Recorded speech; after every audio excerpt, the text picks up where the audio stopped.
Testing, testing, 1 2 1 2.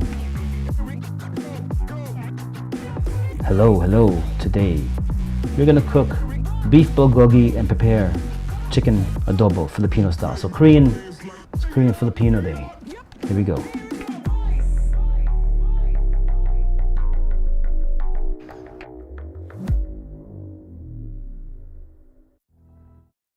Oh, hello folks. Hello folks. Let me switch over to the camera. What up, what up, what up, what up? Okay, so how's everyone doing today? Let me put this to the right screen. Today it's gonna be going over just cooking today. It's gonna be full on cooking day. Not too much about crypto or news. We're just gonna cook. I just got back from a long holiday from North America, from with my kids. Was up in New York City area, up in Toronto area for a minute, Montreal, and even up to in the Boston area, and it was really fun. And just getting back, I'm gonna do a separate episode of those experiences and just feedback, and just there's a lot going on in these days. There's a monkey virus, there's the election coming up, there's inflation as always, inflation, but we're not gonna go into that too much today. Today we are gonna focus on beef bulgogi and chicken adobo, and that's it. That's it. I'm trying to pull up this chart. Let's take a look at the bit. Let's just take a look at the, for the sake, for as what do they say, shits and giggles. But I'm looking at this thing here. Mark, no. Chart. Here we go. I'm like as if I never used TradingView. Okay, well, we're at 59,000. You know what? That's still a good. That's still a good price. In the sense of under 60,000. All right, we're gonna get out of here and start cooking. All right, so where are we? Is this one? All right, let's do this. All right, I'm gonna move over here. All right, let's get some music at the same time. Actually, let's get some music continuing while I cook, just for the vibes, Sure, get some cooking vibes going on here. So the plan, but before, the plan is we're gonna make beef bulgogi, go through the whole process. We're gonna chop it all up, do that, then marinate it. Then whilst marinating, we're gonna prepare chicken adobo for a couple nights from now. Prepare that, then marinate that. Get that in the fridge, marinating, then take out the beef bulgogi and cook that up, and that's gonna be dinner for me and Julian tonight. You know what I'm saying? So that's the plan, and the adobo is gonna be on a separate day. All right, that's what we're doing. That's the plan. So I'm gonna be cooking and preparing in real time. So I don't know if that'd be interesting to you, but that's what's happening. That is what's happening now. Okay, beef bulgogi. I'm gonna try to do this fast too. We'll try at least. First things first, as always, wash your hands first. Even if you just did, when you're approaching, give a good wash. Good wash. All right, here we go.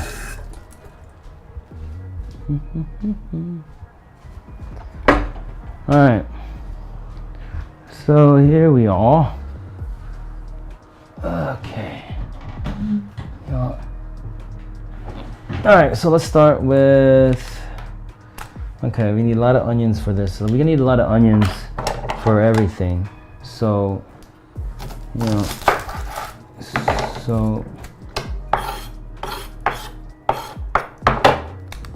just start chopping up some onions. Meanwhile, I could talk about what I did this past few weeks. All right, so first we need a bunch of onions for beef bulgogi. It's a Korean dish, right? There's no pop up or anything that's gonna come up here, but it's a really popular Korean dish. It's nice. It's sweet beef dish. And just so you know, meanwhile, before I went live and before I started doing any of this, I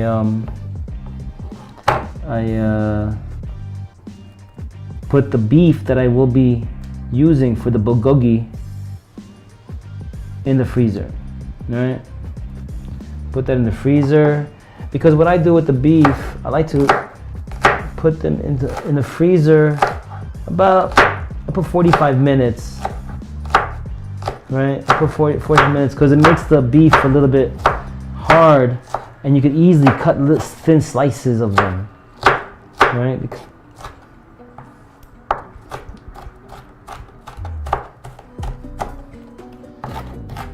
Please don't. Woo! It's getting emotional. It's getting emotional over here with the onions. Wow. Oh yeah. I like it. I love onions. You know what? Yeah, maybe my dicing skills are not. Yeah, actually, this doesn't matter because we're gonna be putting a lot of this in the blender. So actually, this could be for. Oh wow!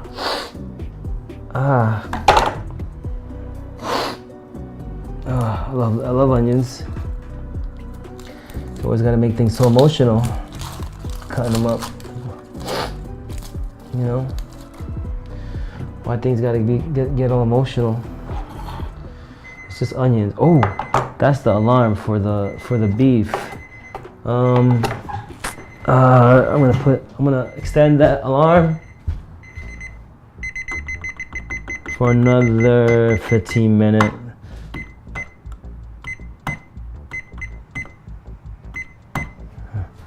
16 minutes. So we gotta like try to get all this stuff done in the next 16 minutes so we can get this beef marinating. Because what we're trying to do is be fast. So we're gonna put it in the blender so we don't have to get all dicey with these onions. You know what I'm saying? All right. This is enough for the. We need a bowl. Oh, it's gonna go into the blender. Just get a bowl. Just get a big bowl.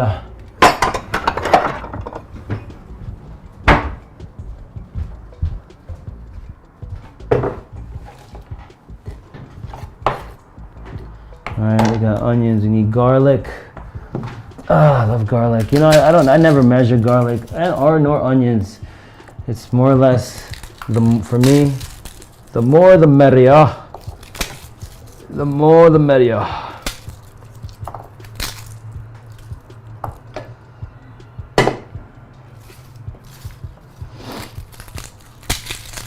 So, heads up. For the beef bulgogi, we're going to be needing basically, I got a list here, spring onions, pear, apart from what you already see, onions, garlic, spring onions, pears, brown sugar, soy sauce, sesame oil, black pepper. And that's it. That's it. I'm going to put a whole garlic. How many cloves did it fit? Oh, I didn't even write it down. Let's just put peel these garlic pieces off. Again, I don't have to like dice. I'm just put a whole. Cause the blender will take care of the rest. Cha cha cha cha cha cha. Okay. Ta-da! Squash those garlics. I love squashing garlic. And they don't make you cry too. They're not emotional. They're not emotional.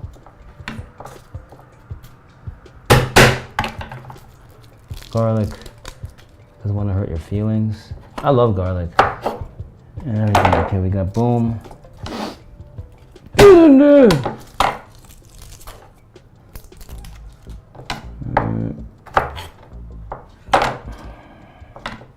Maybe that's enough. Again, I don't really do measurements, you know, so I'll save this for the adobo. I think it's a lot. It's more of a sweet dish, you know. It's more sweet. We're gonna make it spicy though. We're gonna make it spicy. My hands are sticky. Spray onion. Spray. Hold up.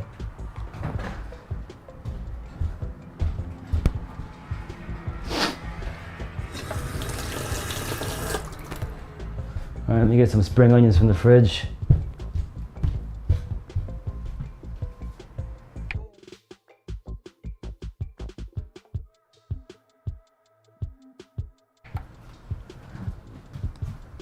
Okay, so now some spring onions.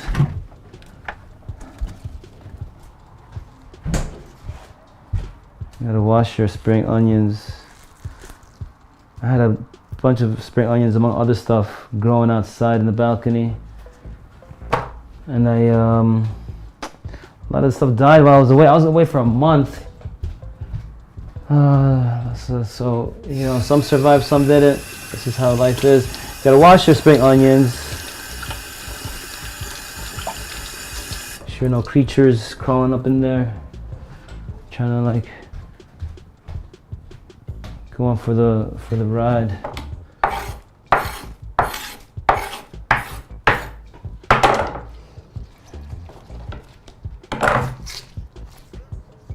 A lot of this stuff you can replant. So I always I save all of these.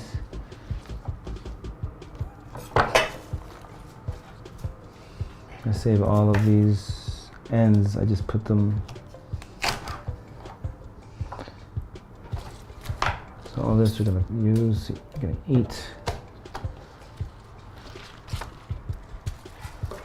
So this bit is going to be a bit of garnish. The darker areas, these darker areas of the spring onion, I like to use for the garnish at the very end. So I like to cut them as thin as possible. And throw that at the very end on top. It's gonna be all pretty with the sesame seeds.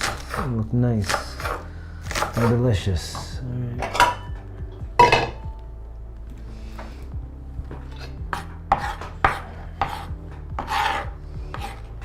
Wait a second. Oh, that's right.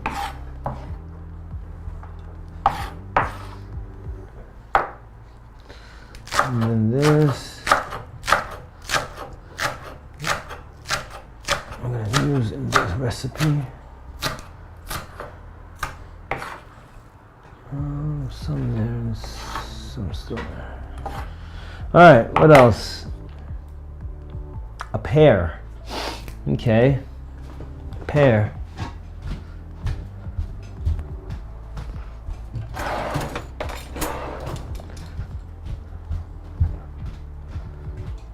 I like bulgogi because it's like a sweet dish. It has a really nice sweetness to it. I'm going to slice up the skin off this pear using a cheese grater.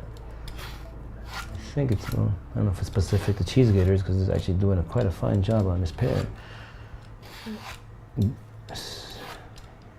Skin slicer, I guess you can call this. Alright. Shabbat. Alright. Alright.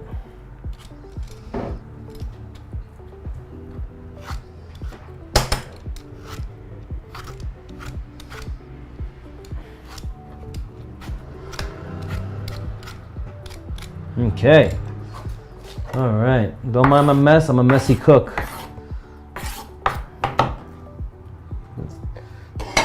Don't get messy, but it's all good. It's all good. Alright. Let's get a pear in there. Nice slices. Yeah, let me try. Really good. I haven't had a pear in a while.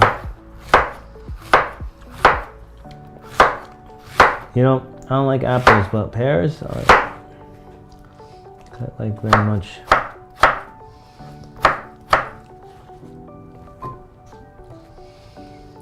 You know, I would like to put kiwi in this, but Jiro, when he's sleeping over his friend's house, he's allergic to kiwis. I mean, the recipe doesn't ask for kiwis, but kiwis, like, a sweet fruit. I think it would go nice with this recipe. I think another bulgogi recipe, if I'm not mistaken, that I did before has kiwi. I wonder if there's too much pear. Is it too much pear? The pear is there. The pear is there too. Let's just see. Let's get a little more, and the rest just snack on.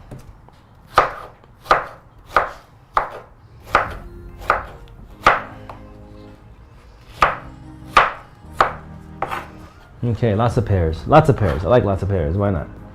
Right? They're a cooler apple. Okay. Brown sugar. Well, at this point, we should already put it inside. This bowl is getting too small.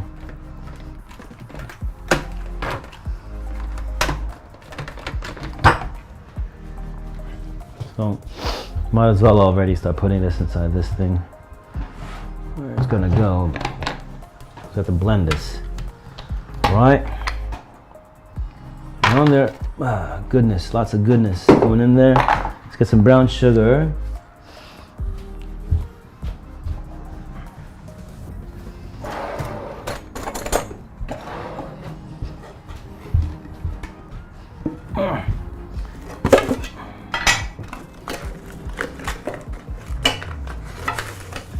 Three tablespoons it calls for. Again, it's a sweet dish. This is a sweet dish. Hold up.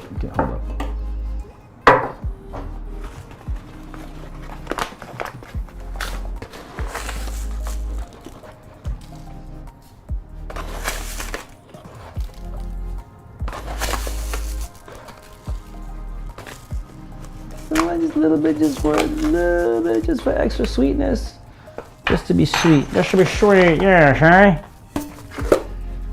Hey, lady, you're being too sweet on me. Listen up here. Alright, what else we got here? Brown sugar, soy sauce. Yes, waiting for that. Waiting for us. My boy Soy. My boy Soy, man. Always been there for me. Kiko man. He's my Kiko man.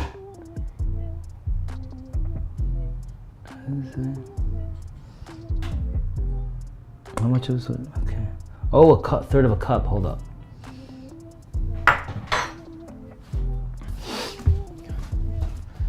Well, let's use a different. I'll just put a little bit. My boy Soy. My short boy. I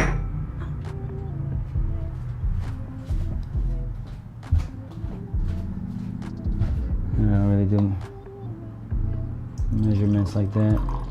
It's about right. Yeah. What else? Sesame oil. Ooh! I love sesame oil.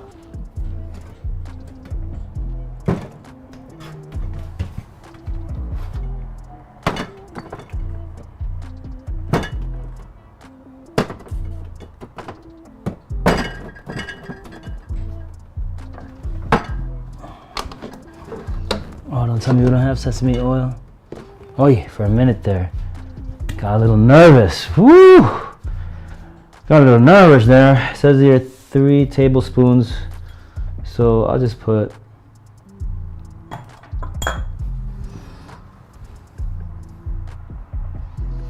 sesame oil is strong, although I love putting in whatever, even sesame oil, but it's pretty strong too. So you kind of have to know what you're putting in there. A little bit extra for sweetness. It's all, you know, for the love. A little extra for the love. That's how we do it here. All right. Yeah, there we go. Okay. Get a better shot here. What else? Put this on the side for now. Black pepper. I guess I'm doing this real time. I'm in my kitchen, right? You know, and doing this. Ooh, let me add some other extra stuff too while I'm here.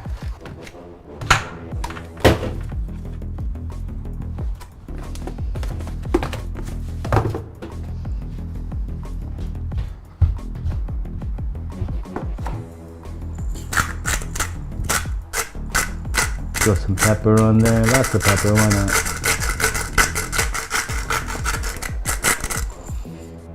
There's an extra addition for me. There's some Korean red pepper flakes. Throw a little bit of that in there, boom. What else? Black pepper. Okay, we got the sesame oil, and I'm thinking of making it sweet and spicy. Oh, we should have had this defrosted. I'm gonna go in here in the freezer, see if I still have some of these.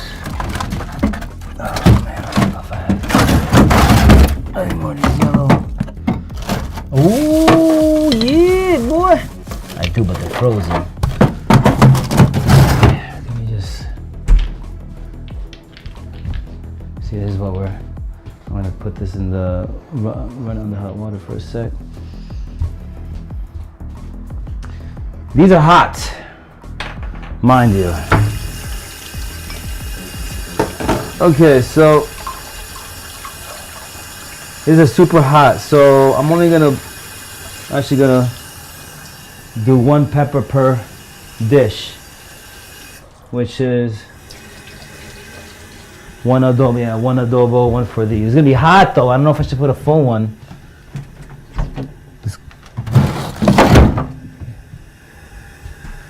Yeah, let's go with the full one.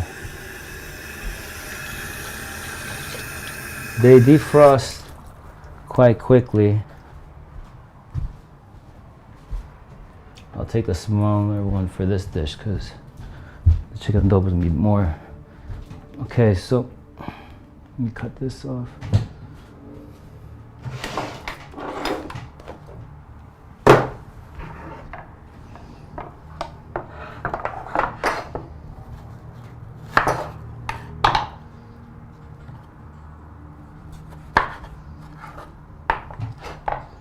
It's super hot. I don't know.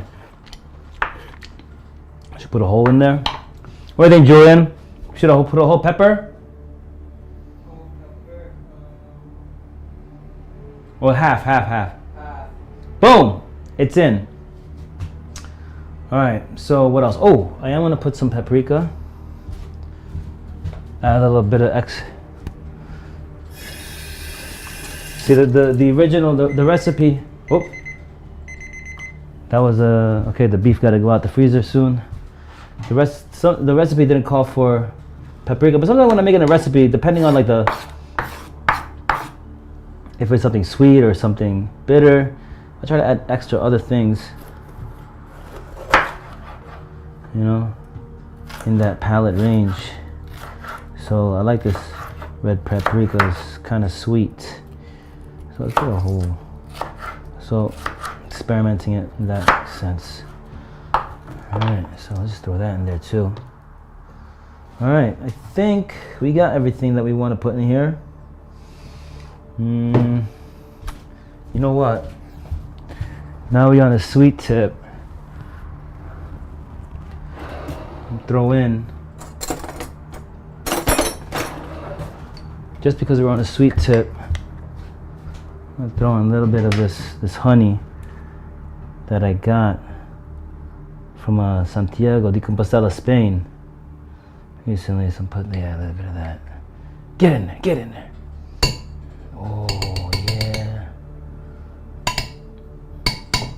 Yep. Okay, that's good. Oh, that's good. Okay. Well, we're gonna blend this. That's what we're gonna do. Hold on, so I'm gonna switch camera to calling this the blending cam. Oh, I better not mess this up. What? You're unlisted. No, it should be public. Hold on. Let me go.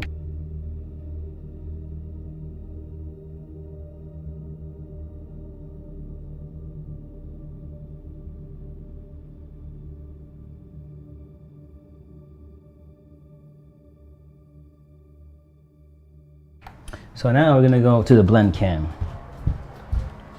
Blenders kind of scare me. No, they don't really scare me. I mean, well, maybe a little bit.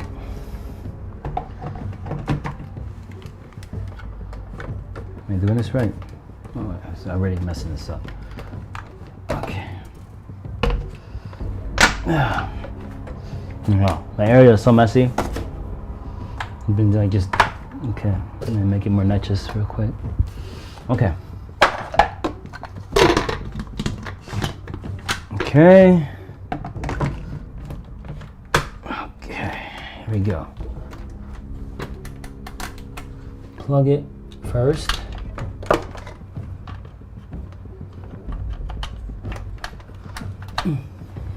Okay, here we go.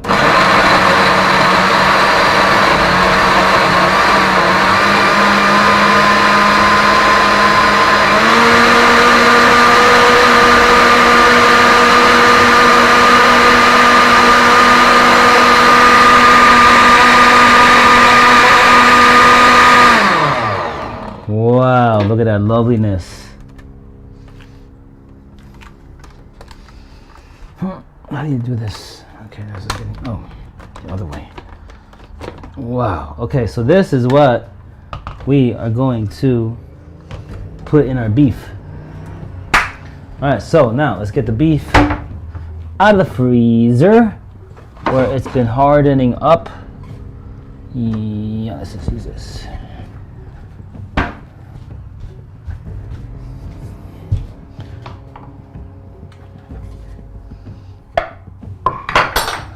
Change our board and change our knife. Let's go change our camera as well.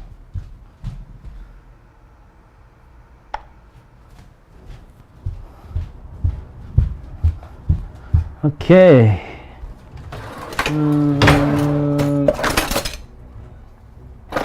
Okay, this is a good knife for this task.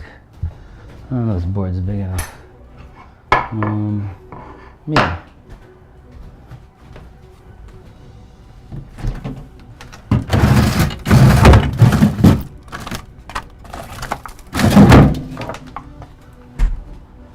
All right.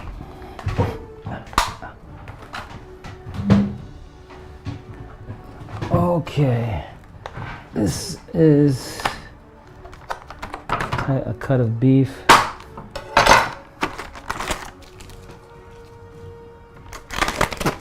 And put in the freezer. Putting it in the freezer helps it get a little frozen just a little bit. That makes it easier to cut these really thin slices, you see? Oh, it's nice. Matter of fact, I'm gonna put this back in the freezer while I cut this one. Take a minute, but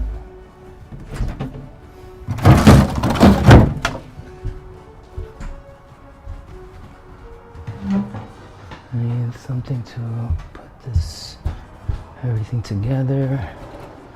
Where's the mixing bowl?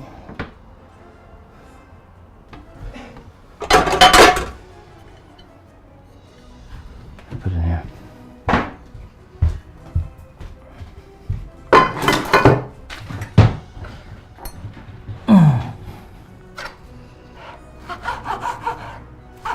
So I'm calling this it's kind of like a quote-unquote Spanish dinner, but I'm used to late dinners. It's already like, oh my God, this is beyond. This is like a Jersey dinner now. Oh, yeah. Actually, it's more like a jet lag dinner. Luckily,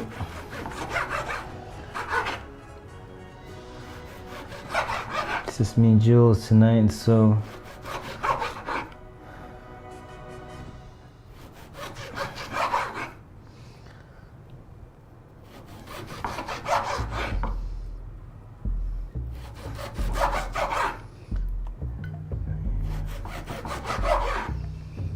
it's really kind of satisfying to cut this beef easily.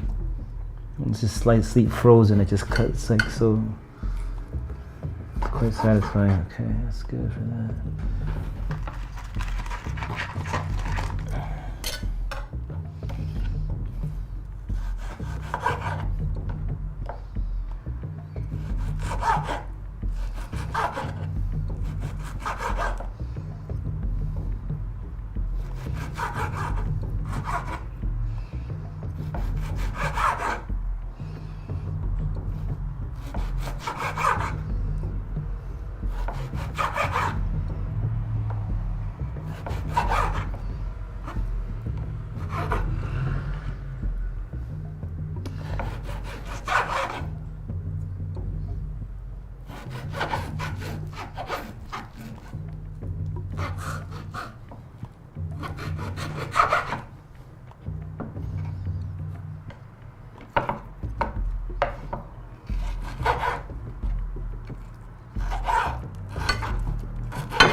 What I'm forgetting is, you know, in the future I realize what I need to do is take out the packaging first, then wash the meat first, and then freeze it.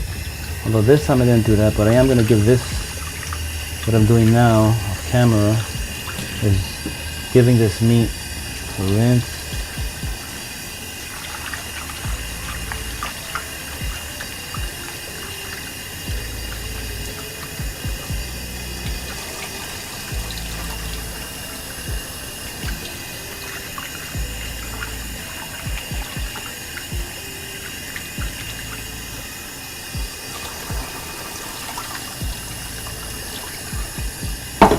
Let this drain out a bit.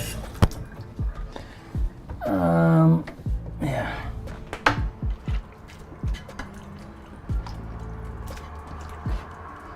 Putting the beef on a strainer to get some of this water, excess water out.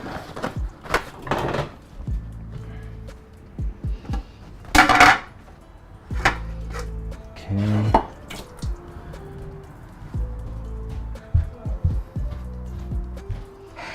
I mean, if you really want to go OG, you can.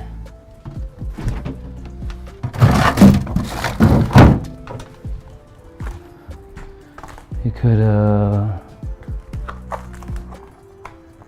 you boil the water, wash the meat, boil it. You know, take all the blood out, or let it sit in water for a while, let all the blood come out, and then wash it, boil it, and then freeze it. And then do this bit. This might be a bit extreme, but if you're inclined to do that, you very well could. So yeah, let's just cut first, then wash. Yeah, stay consistent.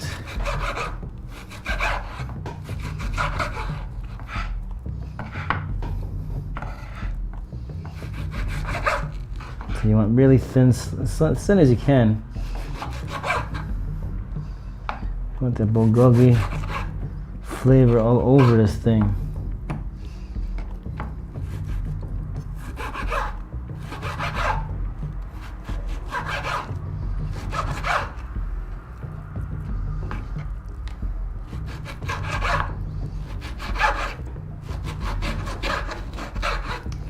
So I guess this is not. Yeah. Assuming the only people watching is into eating beef.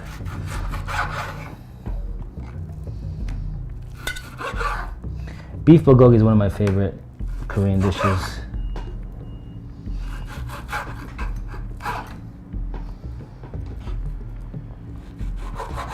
Korean cuisine actually is one of my favorite cuisines.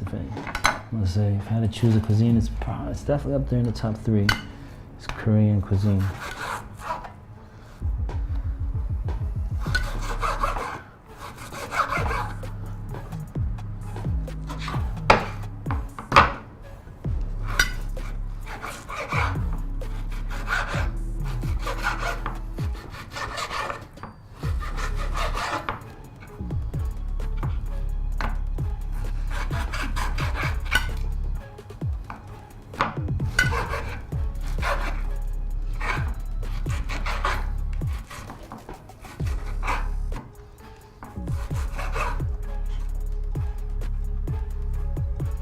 So this is a double feature. After we get this marinating, we're gonna start jumping right into preparing the chicken.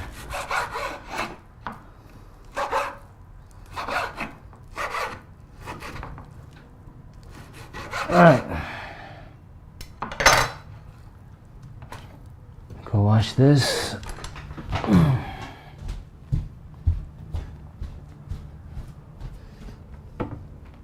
Put this in.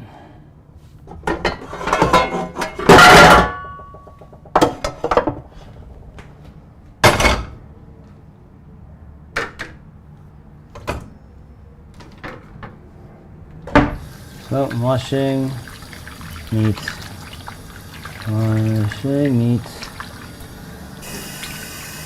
Get a good rinse. You don't see it, but that's what you hear.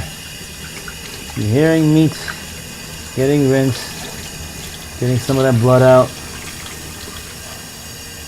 getting that blood out of that meat.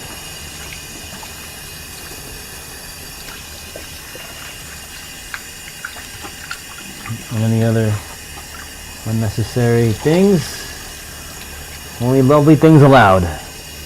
And then in our dishes. Alright.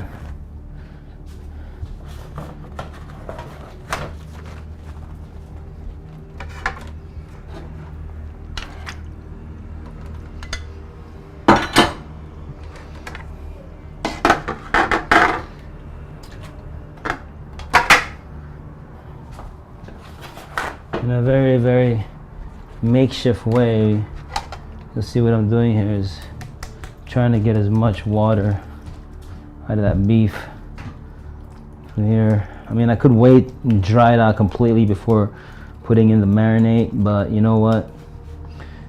This is supposed to be one of the quick situations, so we're not gonna do that. Just gonna jump right in. Here's all that beef. See how that looks on the camera. You can't really see it. There's that beef.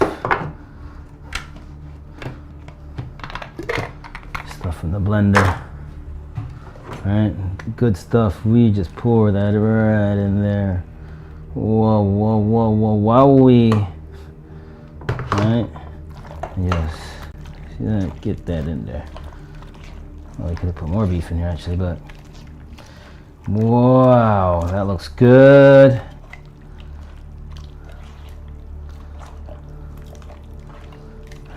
Yeah, looks good. Man, I could do this and have enough bulgogi for like a week, but just increase the volume.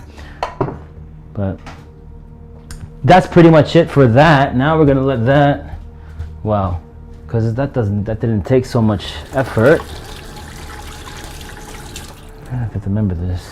Okay, so now we are gonna like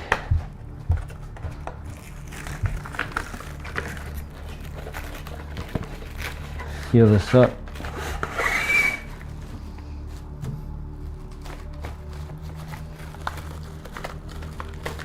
Oh, this is terrible. Okay.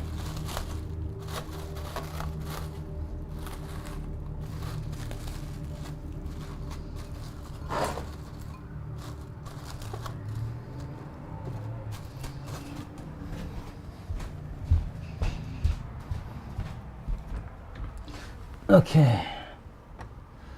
Where's the time?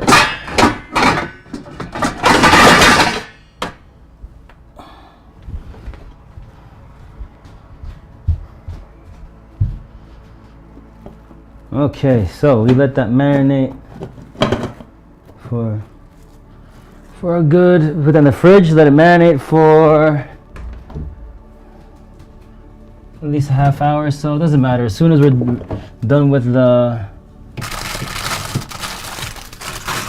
adobo, we take that out and cook it.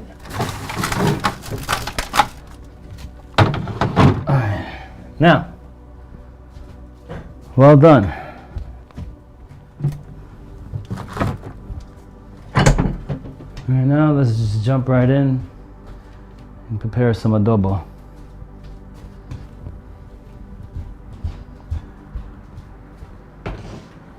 Hold up, which camera is it on right now? Okay. So adobo, go back to the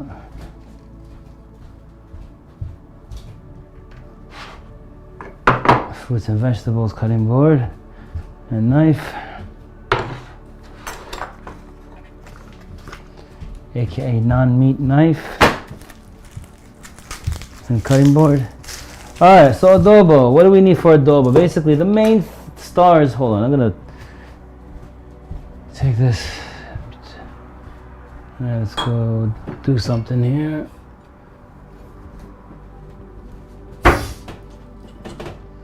Get more in a cooking mood here. Oh, I'm always in a cooking mood. I love to cook, but alright, what do we got here?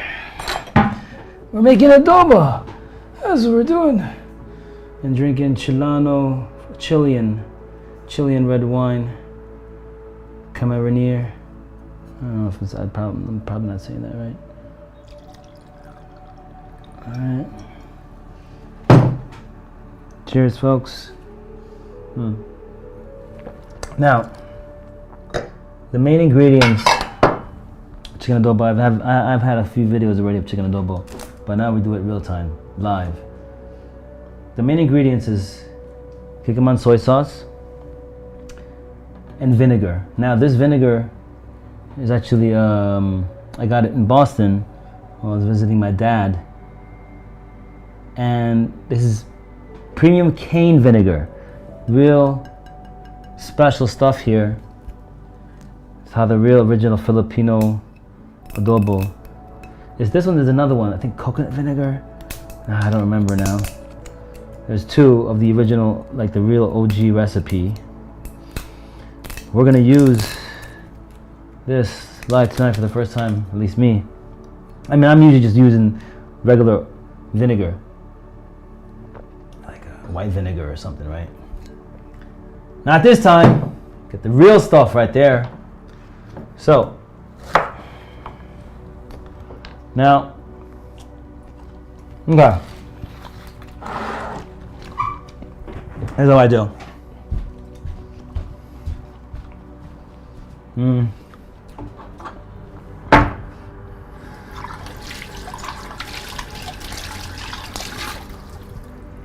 let's use a different cup.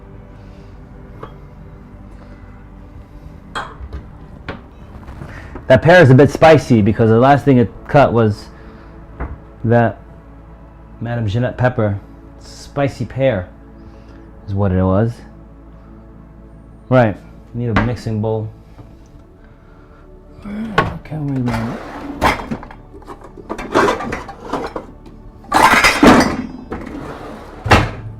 Okay.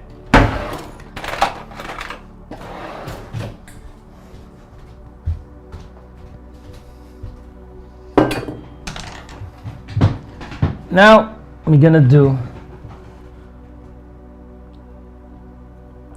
adobo. For me, I just start off with equal amounts of vinegar and soy sauce, right? Start with our friend kikkoman. Now you could just, again, I don't do measurements. It's about equal amounts. So approximately a little bit under half, but with the curvature. The curvature is, you know, it's going like right in the midpoint of that curvature is what I'm aiming for at the moment. Oh, I gotta be really, I have to use this. Good. Can't waste any of this, boy. Alright, get right to the curvature. Ooh, this is a splash more, just what I love. This is a special one, this is a special one. But it's not a chicken though. It's not a chicken because we're gonna do not a chicken. Just for the love, A little more of that. For the love. Like that. Yeah, there we go. Baja! Yes. Now, throughout the process, if you take taste tests when you're cooking it and everything, sometimes it might need a little bit more vinegar, sometimes it might need a little soy sauce. That's for you to decide. Now, since I have this bell pepper right in front of me, I'm wondering, you know, it could be interesting. Blend it. Ooh, no. This is not the time to do any thinking of doing avant-garde. I'm not ready for that yet. No. I'm not doing that. You're not doing that. So we have to dice this really, really good. Now, red paprika is not really a part of the original recipe, original OG recipe. Again, adobo is a bit of a sweet dish. The original recipe, I believe, puts like actual sugar, right? But maybe the cane vinegar might be a bit more sweeter. I'm not sure. I'm actually very curious. Actually, I don't want to go off track my recipe, because I actually want to make a comparison to see how different the cane sugar is. So usually when I make adobo, I tend to do something a little bit different than the previous. Maybe add something. No, as a matter of fact,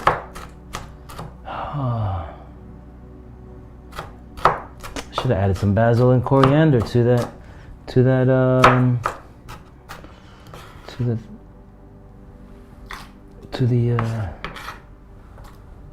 bulgogi.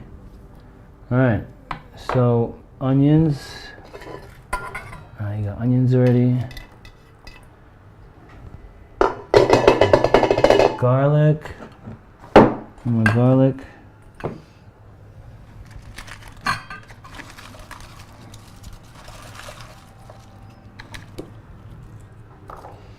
So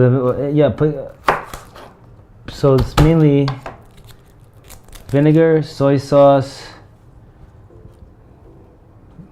garlic and onions, of course. This is standard. The bay leaf and peppercorn. That is chicken adobo.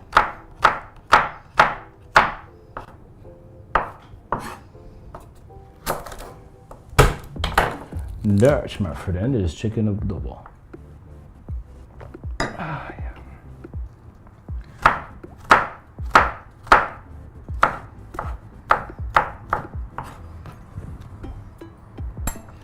So, you know,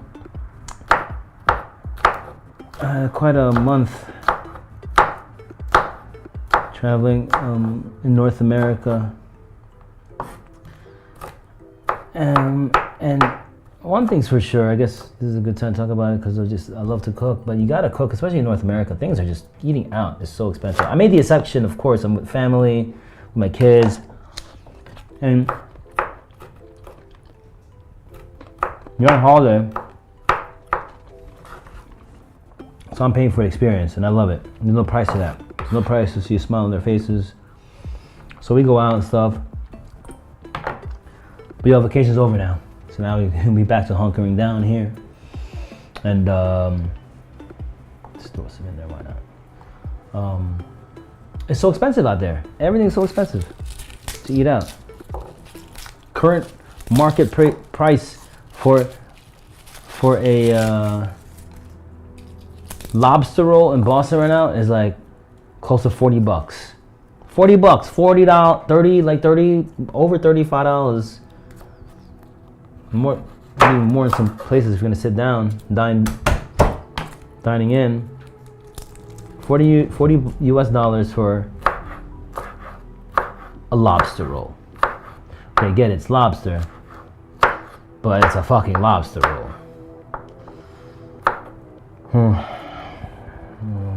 The US has gone a bit out of hand with this inflation. It's getting out of hand. It's really you know, let me tell you something. Okay, here's something, and I might go into this deeper when I give my analysis of my visit in probably my next episode. But you go. What I don't like, which I see more in America, is them with the tip shit. The tip, like you order your thing, and then they put it in the machine, and it's like it comes up on the screen to you, right?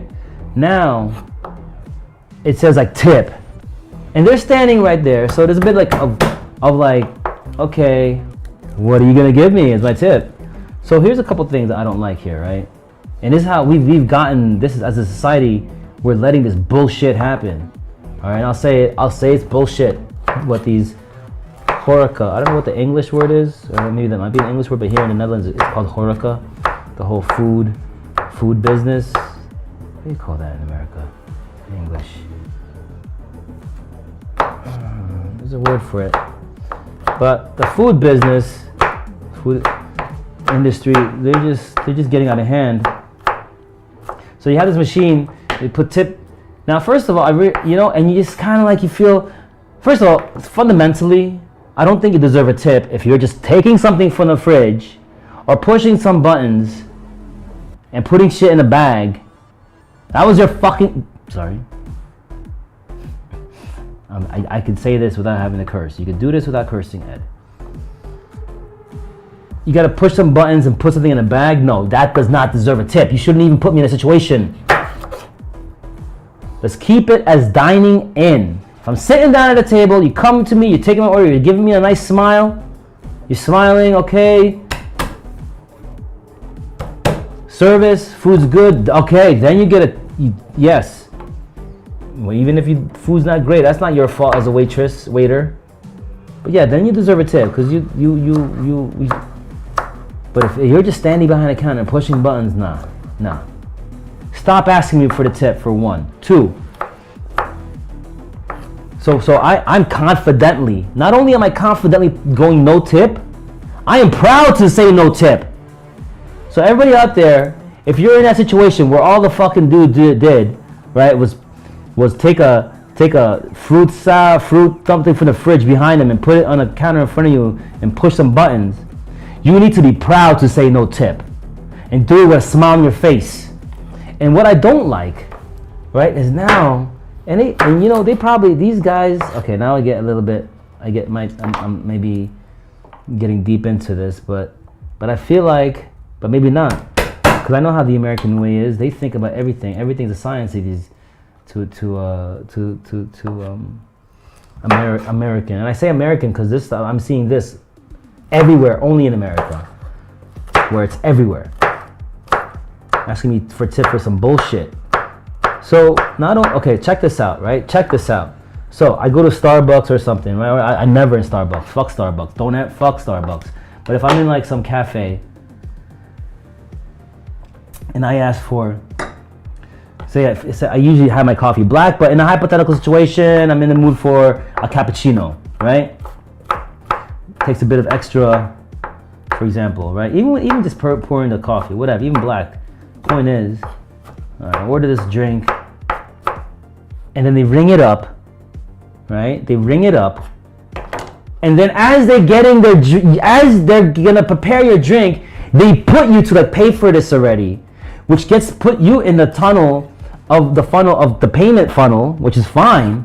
But now here's what they're seeing: how much you tip as they prepare your thing. I don't like that bullshit. They're bullshitting us, man. Because before, you know what? I'm not gonna fucking pay you until I get my product, until I see my product and I receive it. Then you get my money. Then I decide after you did, after you walked over to the refrigerator to take my my wrapped sandwich or whatever to bring it back. Let me decide after you did all that. Then I'll decide a tip. Not before. Not before. So from now on, I'm gonna wait. I'll make my order. I didn't do it because I just didn't. When I thought about this, it was my last couple days in New York before I realized, okay, this is the move. But they got me a couple times. I felt bad. I would just give like custom tip $1 for each item that I did, or and it was usually they had to do some sort of action with their hands. Fuck, that's their fucking job.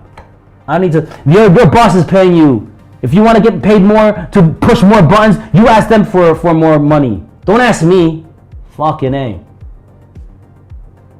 It's bullshit. So, point is, from now on, what I'm going to do, and I suggest everybody do it too, you make the order and like you wait for them to get your You wait till you have that cup right there, the cup of coffee at the counter, ready to pay, and then you give them no tip with a smile. Cunts. Okay, that's, you know, maybe I went too far. Let's not get into that right now. Let's not get into that right now. All right, so here's what we got. Because I don't want to talk about that because I'm going to put that energy in the food, and you got to put love. I love not tipping these guys, smiling in their face. They don't deserve it. All right, so we got, now what we're going to do now is clean up, then we might have to add some more. Oh, you got to get that spicy. Where'd it go? Here it is. But I'm wondering, we could put a little more. You can put a little more of that in there. Hold up. So I went off in a little bit of a rant there, but it must be said, and I'll keep saying it because this is like this. I feel like a lot of these, the service industry, the food, whatever, they're just getting too cocky with their bullshit. There's a lot of bad attitudes out there right now. It's like we're getting the cookies are getting smaller, okay? Any bag, I don't know if you can see, it's off camera. We got a red bag of Chips Ahoy red bag over there. My son, I love them too. My son loves them, but they're not available here out here in the other ones.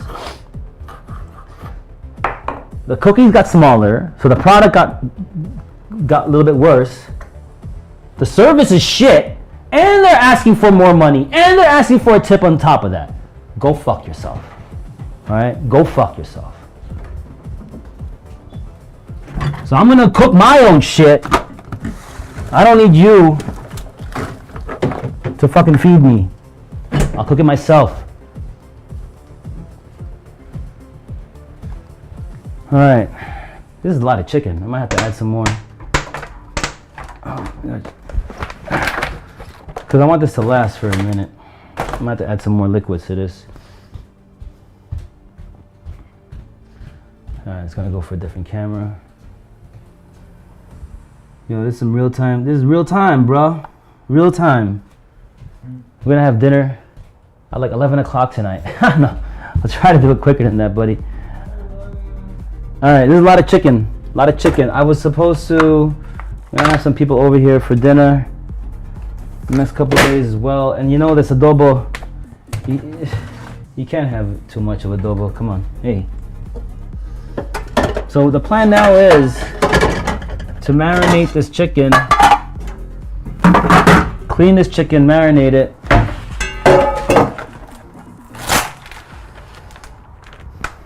I'm gonna go skinless. I'm gonna try to go. Oh, wait a second. Hold up. One thing I forgot. So a little extra stuff too. I'm gonna throw some basil in this. Hold up.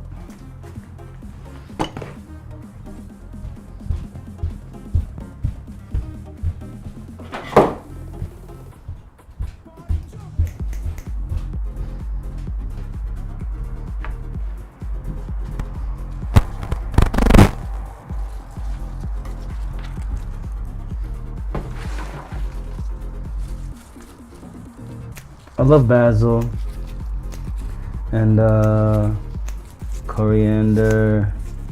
I like to put some basil and coriander and everything, pretty much everything that I cook. Everything. Oh, the peppercorn and the bay leaf. I'm forgetting. Dang, Ed. Where's the peppercorn? Where's the pepper? Alright. That smells good. That smells good.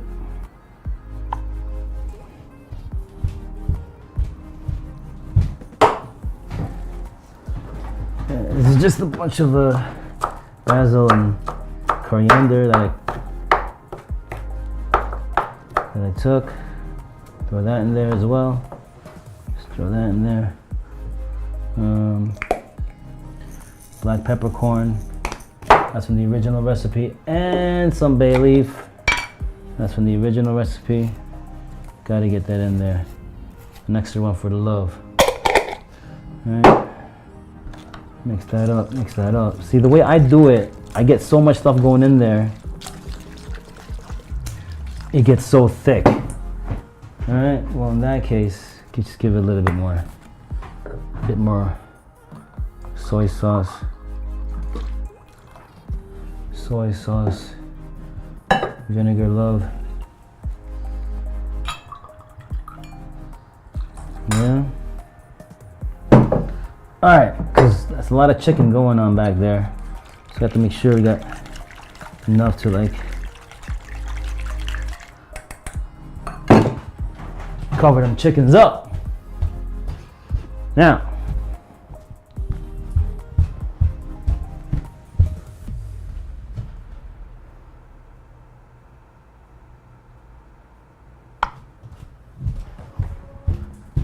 okay.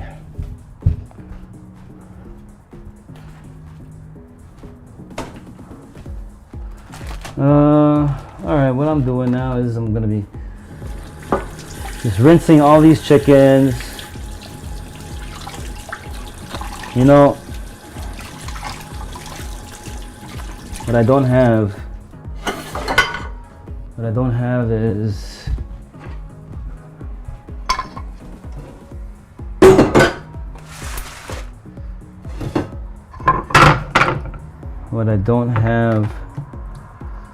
are lemons. Shite. It's okay.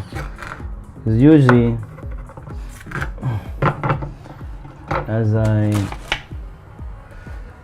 part of cleaning the chicken, like to like rinse it in lemon water, right? So we gotta clean up all these chickens. This will take a minute.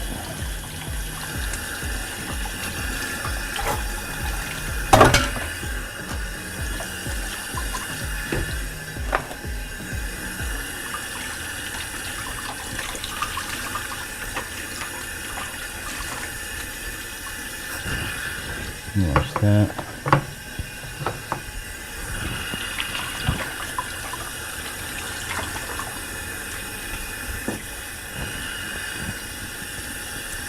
I wonder if you could do chicken bulgogi. I mean, why not?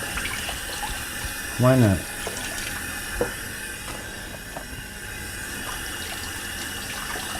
So, yeah. So, people out there, man, let's. I really want to make a movement of people, because nowadays, honestly, I get the feeling that they're making it in a way. Inflation is so bad that you have to be of a certain class just to eat out, and soon it's going to be like you just can't afford to live. Like what? Groceries? How? I don't know. I don't know why things are the way they are, but they are. Anyway, so learn how to cook. That's the whole point of this rent. Learn how to cook. Cook your own stuff.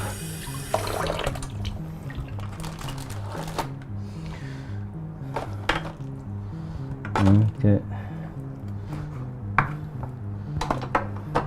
I was listening to one of my podcasts, the All In podcast, which I listen to every Friday, and yeah, in the last week's episode they were talking about how like they feel like there's going to be a bit of a tipping point of these prices and inflation, all these price increases and inflation,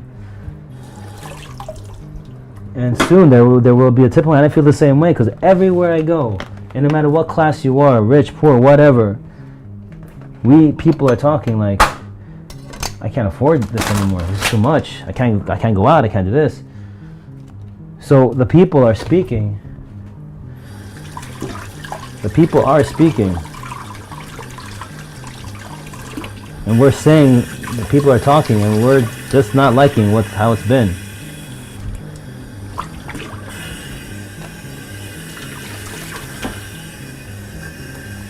I was in a clothing store. because my son, we're in New York. I think we're in Might have been 2nd Street or some vintage store, right? And when I'm in there with him, I'm basically just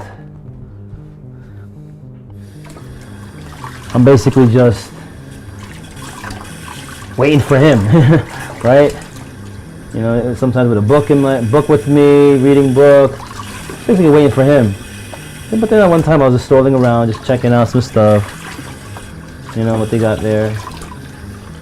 And this, what, you know, in New York, it's not uncommon that you start talking to strangers, which I love. I miss that about humanity. That happens very easily in New York City, which I love so much. Here in Amsterdam, you start talking to somebody stranger, like, what the fuck, you're crazy? Why are you talking to me? Not necessarily, but not as common as it is in New York City, talking to strangers.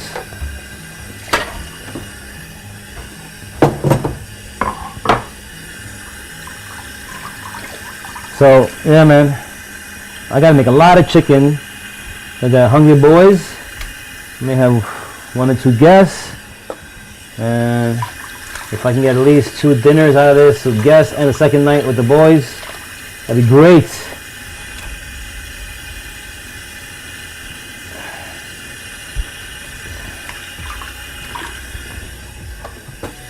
Speaking of which, hold on, I gotta take a little break for a second.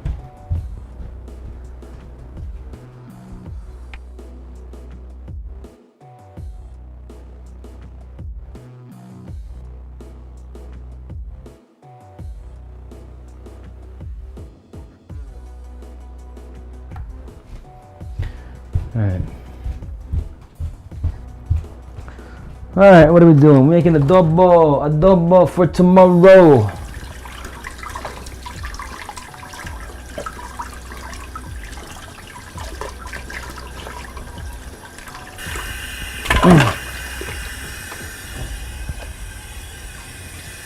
So, I'm rinsing the chicken and taking the skin off.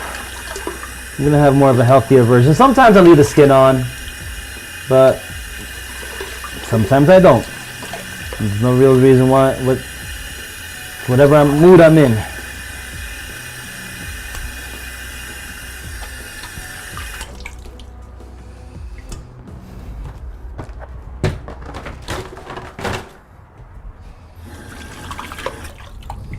So this would be enough for. Actually, what I should do. That's all right.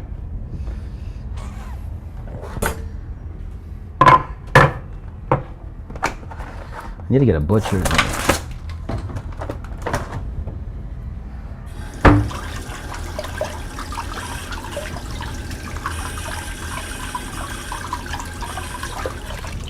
Oh shit.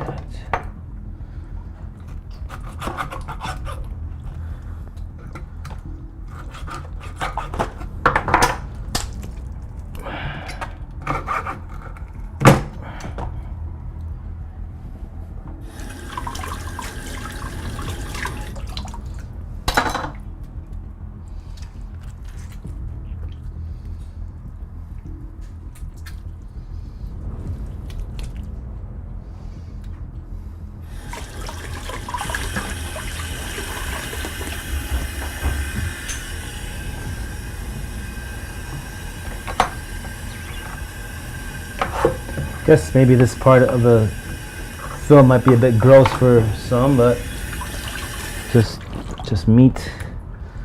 It's just meat.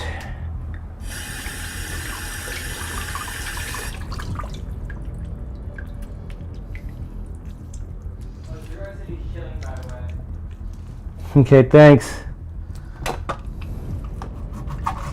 Thanks for checking.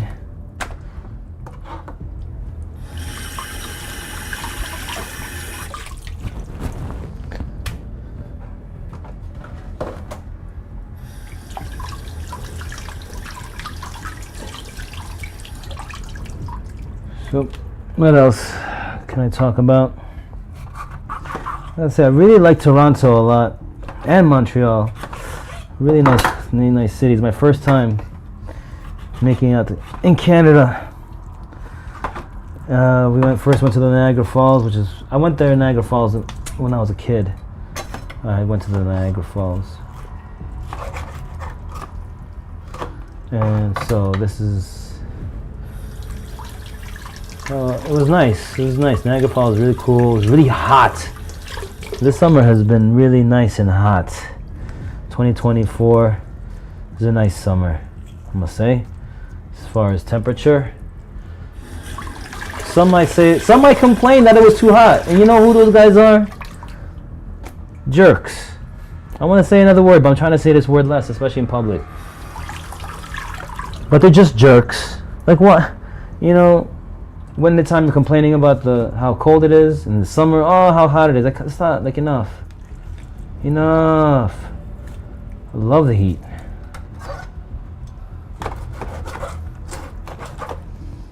Between too cold and too hot, I choose too hot.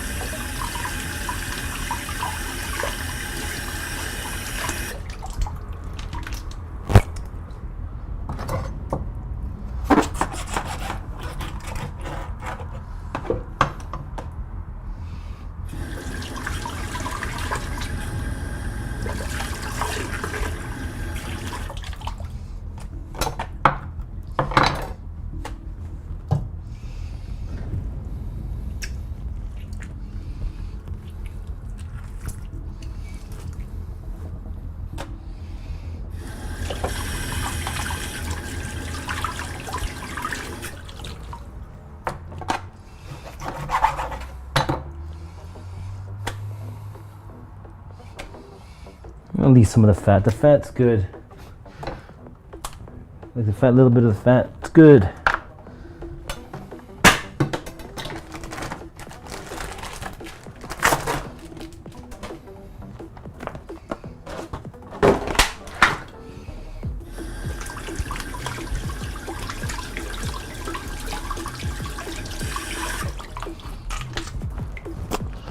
Really wish I had some lemon or lime or something.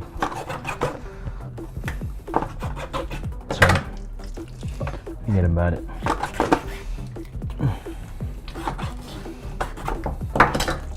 Come on, come on.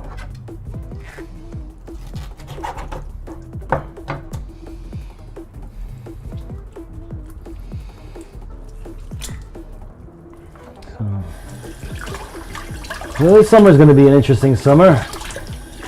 Why? The rest of the summer? Well, summer itself was very interesting. Learned a lot of things. Seeing family was great. I'm being reaffirmed on the importance of family.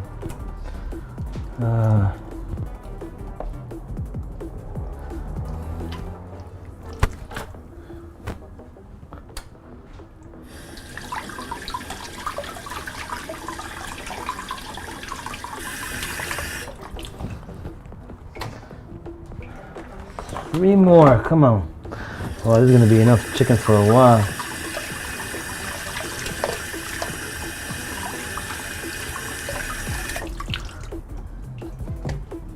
It's going to be a nice pot of adobo.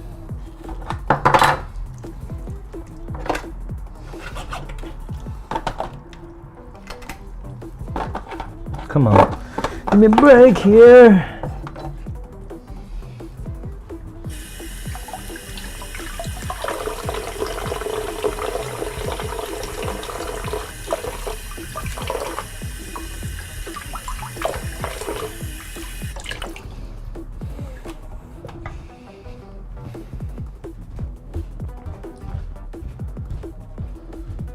Hold on. I'm going.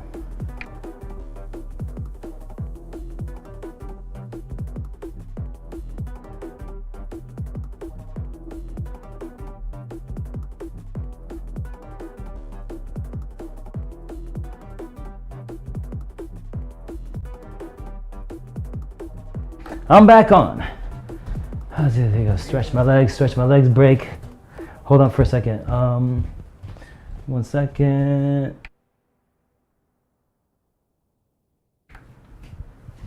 So I got a few more chickens. To rinse. Ooh, this is a long stream today, man. I really had to, and I'm gonna leave this this is real time, man. You know, I am not much of a fast cook, even if I'm trying to cook fast. I don't mind taking my time. I do all the steps. I don't mind.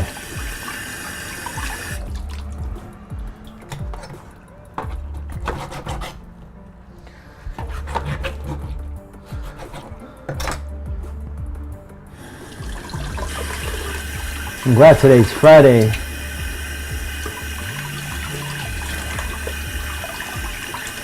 Well, I hope maybe after this goes live, or after I finish this, I'll put timestamps onto where the sections of the video where you can skip.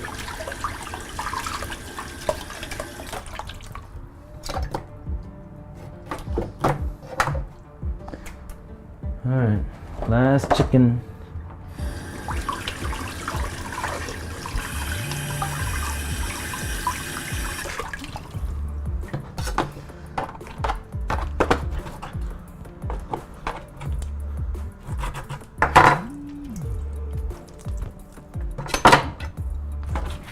Now, you don't have to go through all this and taking off the skin, but I'm going to, just because, again, this choice that I just made for this time around. Take the skin, I'll go skinless.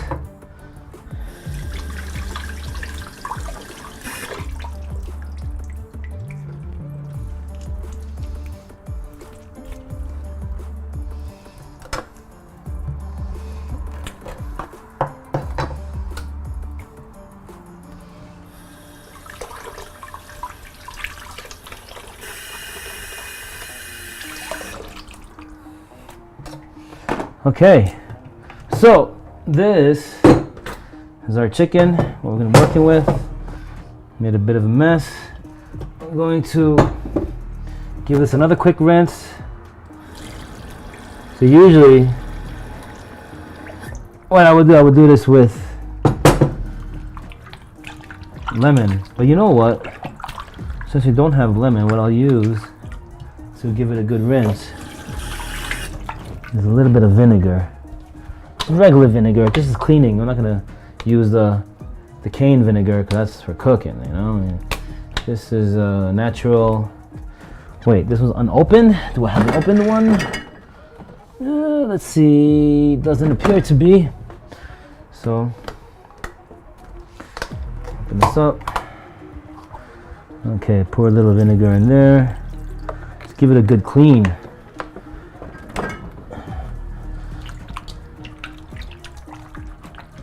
You know, clean it. Meanwhile, giving it good vibes. Chickens, good vibes. You chickens, really, you died for a good cause. Died for a good cause to feed family.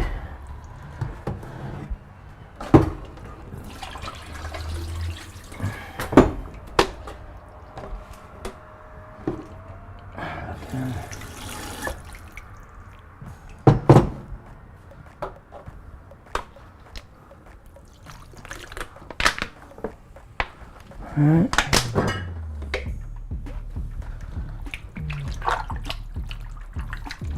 Now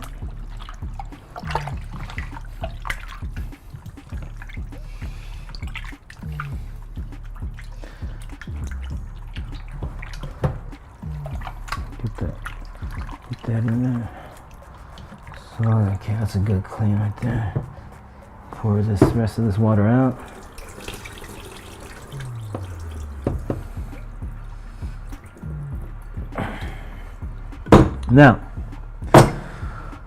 Now I have a bit of an extra step here. That's a nice sized pot. I don't really feel like replacing it. It is a very nice pot indeed. This is a very nice pot indeed. Hold on. I have to use another pot.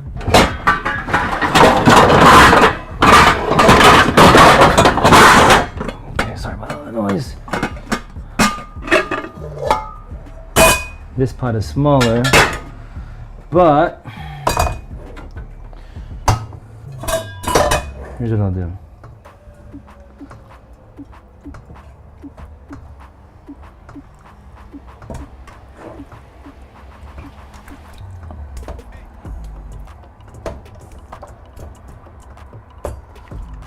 Because I'm going to eventually move it back into this pot, because it's a nice sized pot.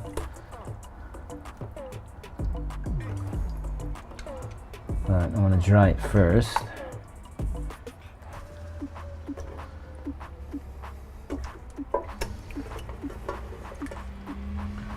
It's a lot of chicken, nice. Alright, so first, let me wash this pot.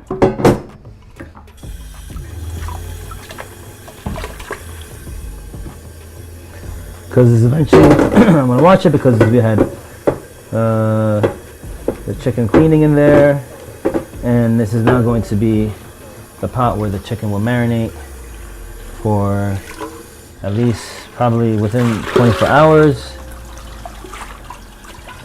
It will be marinating other 24 hours. Maybe we cook this tomorrow. I'm not sure what we're doing tomorrow. Saturday. There we go. Nice. Now, what are we going to do? We are now going to do a couple things.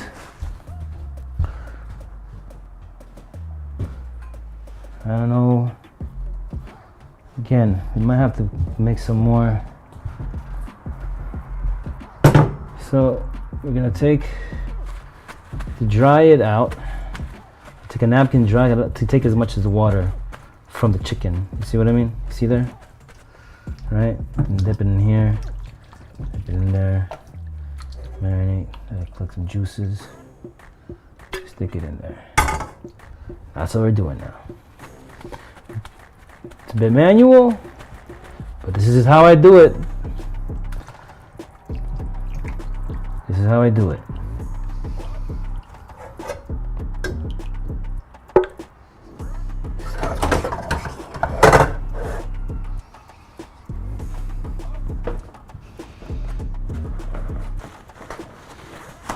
Some people put sugar in their adobo as well, but no.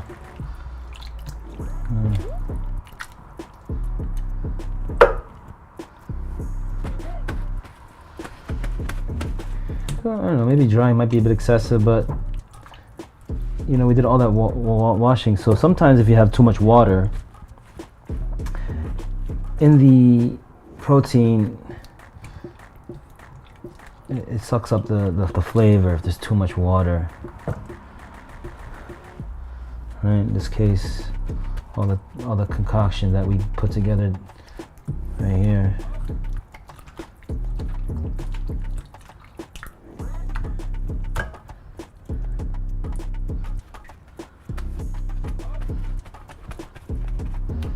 So just take a minute.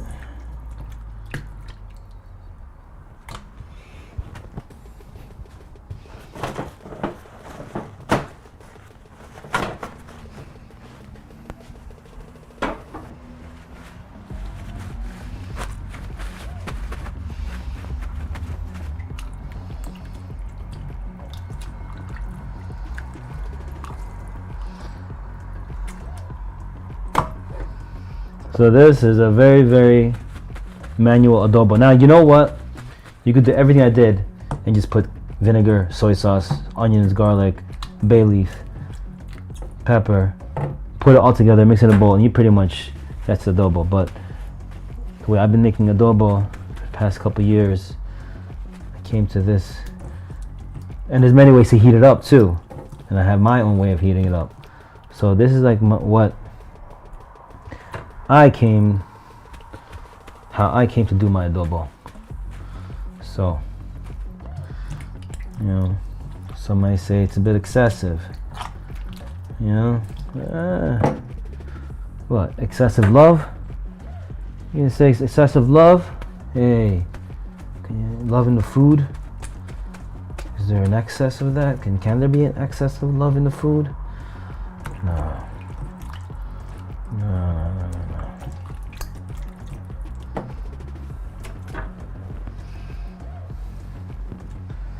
Oh, this is a lot of chicken. I have enough soy sauce here. Concoction to go around for all these guys. Oh, I don't think I dried that one. Oh man, it's okay. It's alright. It's all good.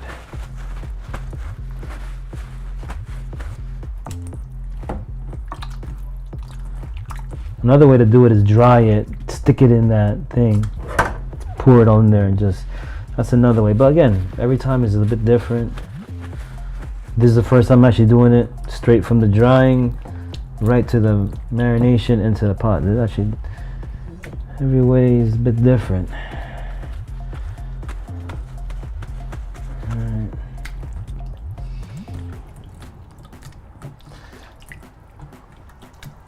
The thing that I'm trying to accomplish here is making enough protein, making the dish, preparing it in good number, and it's gonna last for a good few dinners, a few dinners.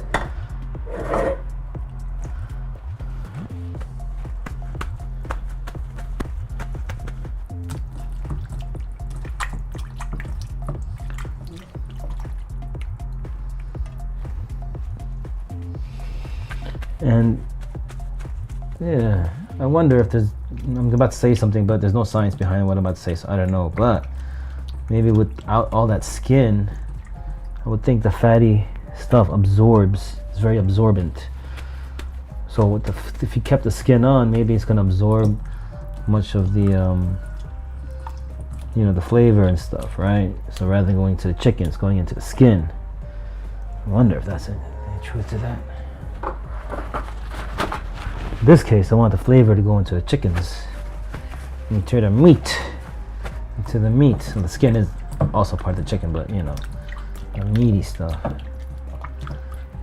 Yeah, get it in there.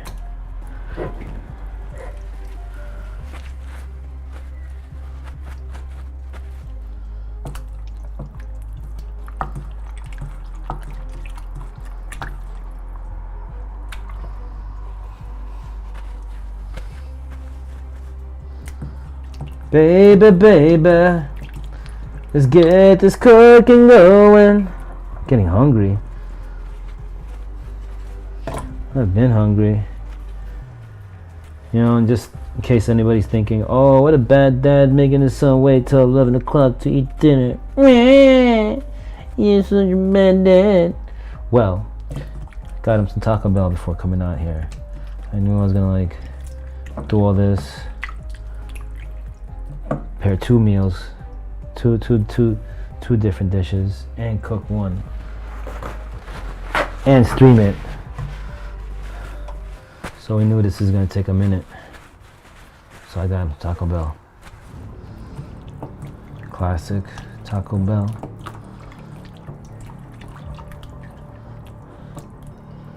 And I, oh, just a minute ago you said you said turn.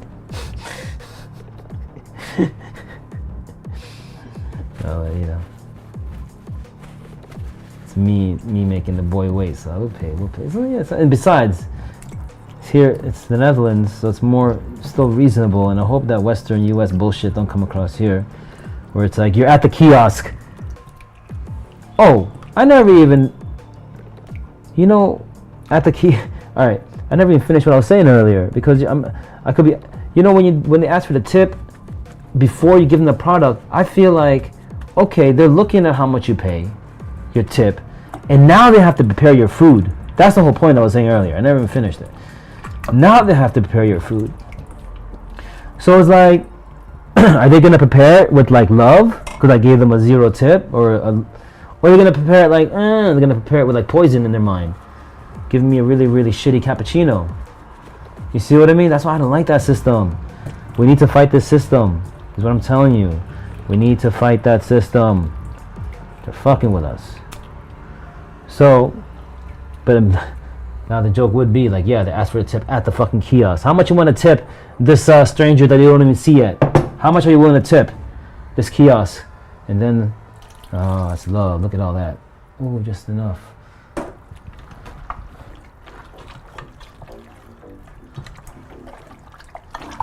Well, it's not exactly trying to push. All the chickens are not in there. They're submerged, that is. Let's give a little bit more soy sauce and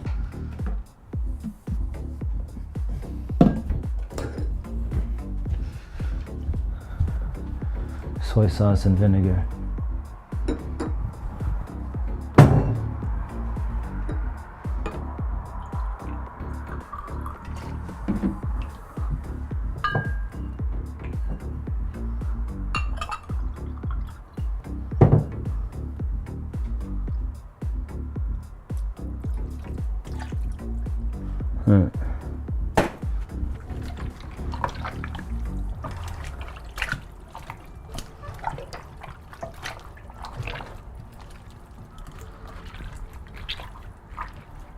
Okay. Squeeze it in there. Yeah, all that love. All that love. Nice.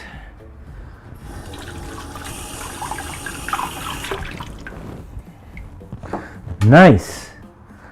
A little bit. Let's give a little bit extra in there. Hold up.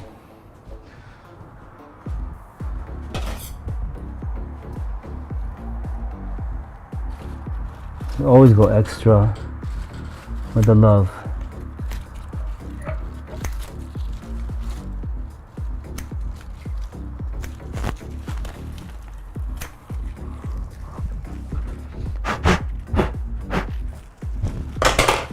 Just topping up something offline.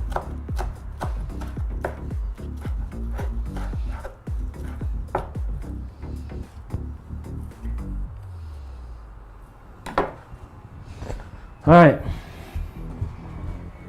a little basil, coriander right on top, just for the love, just for the love. That's looking nice. Now,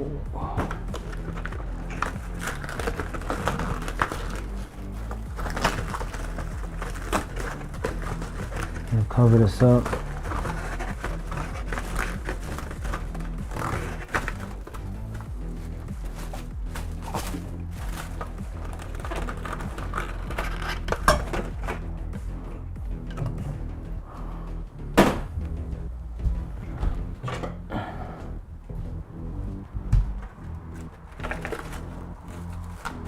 And basically there's vinegar in here, so you can marinate this for a while because the vinegar keeps it good.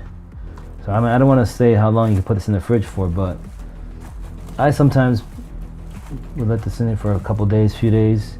But ultimately, if you really want to just do a quick one, you want to do at least like a half-hour marination. You know, get the chicken and the marinade, get to know each other. But this is gonna be a couple days, or at least one day. All right, so this is now going in. We'll see you later. This is going into the fridge. We're gonna now switch it off.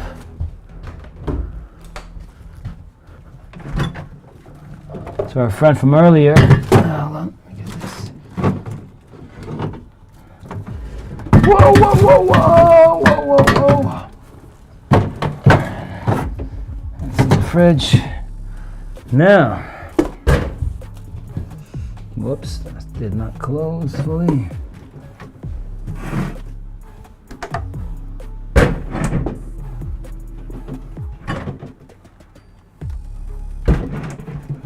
Come on.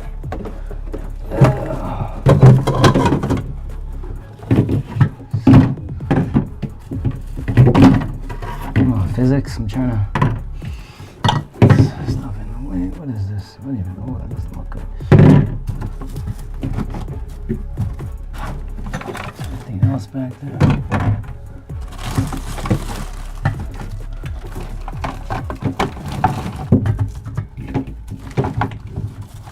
Okay.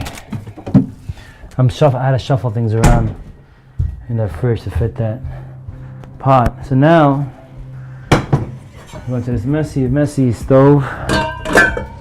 Start cooking. Don't need this. Get rid of that. Done with that. We can throw this away.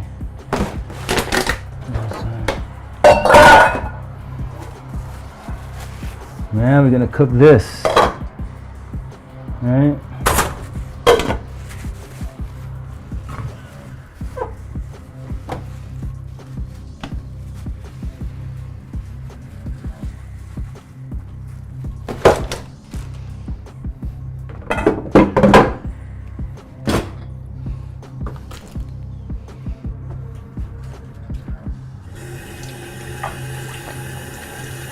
Hey Julian, is there still music playing?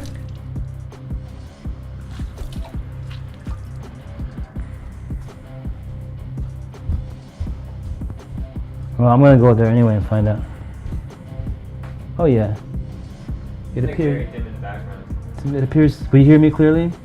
Oh yeah, you've been clearing the entire time. Okay, so now we're gonna chop up some onions.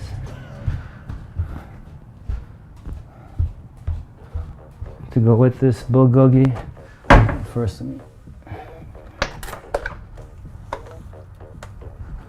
right. That's a mess. I'm gonna clear that up first. Hold up. Whoops.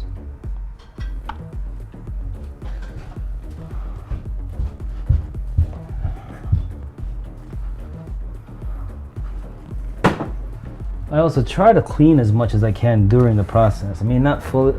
So it depends. Like, so if you have lag time, if you're waiting for stuff to cook, you might wash the dishes or whatever. Let's try to keep this clear. All right. Go with this. Yeah. Get rid of this. Okay. Now,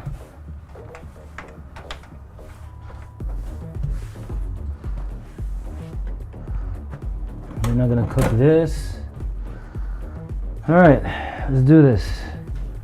I have to see real quick.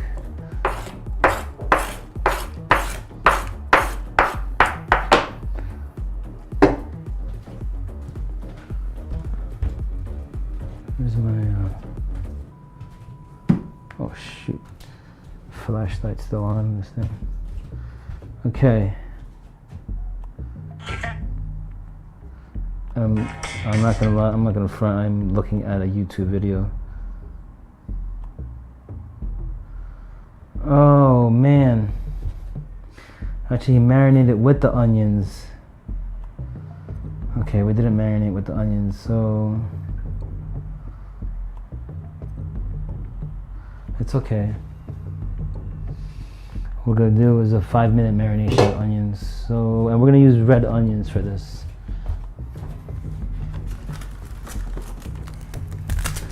Cause I like red onions. I really have to be, all right. Back on this camera. Almost there. What are we going to do now? Well, let's cut it this way. Get some rings going. Well, we are going to slice up this onion, stick it in the marinade, mix it all up, then cook it. Let it sit for a minute or two. Should have had it there at the beginning, but we missed that bit. It's all good. It's all good. People are wondering, why is he cutting an onion like that? I don't know. I don't know. Why not? You the onion police?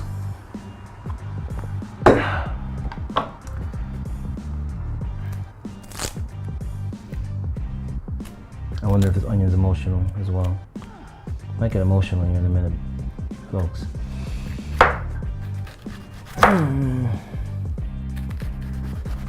Trying to get like these rings in as thin as possible.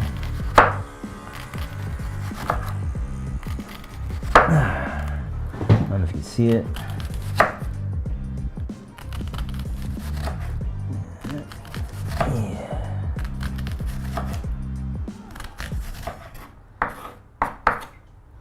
And the rest gets too thin to do it, so I just get the rest like this.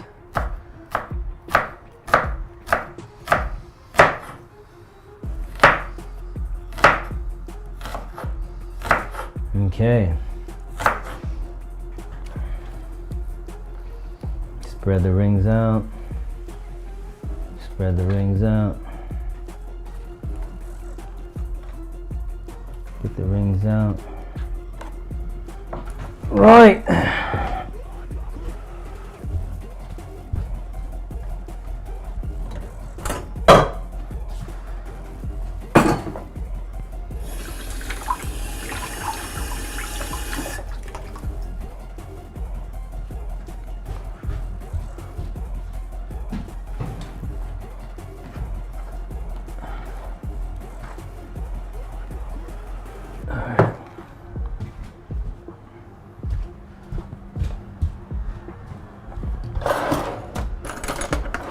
So regarding the adobo, tune in for next episode of cooking the adobo.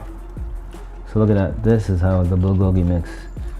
You got get that in there. Ooh, look at that. Just let the onions. Oh yeah, marinate. Meet your new friend, Red Onion. He's gonna chill with you guys. He's a bit late for the party, but you know, he said, hey, better late than never. He's like, hey, I'm the guy. Y'all waiting for me. You got about me. Fucking Red Onion, motherfucker. Look at that, and it's nice. Putting this red onion is like kind of actually making it, soaking up more of that sauce, actually. It's nice. So I'm gonna put the top on this.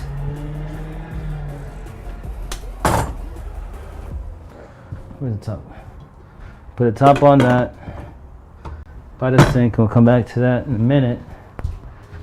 Now, what I'm gonna do, while it's marinating for a minute, I'm gonna tidy up over here.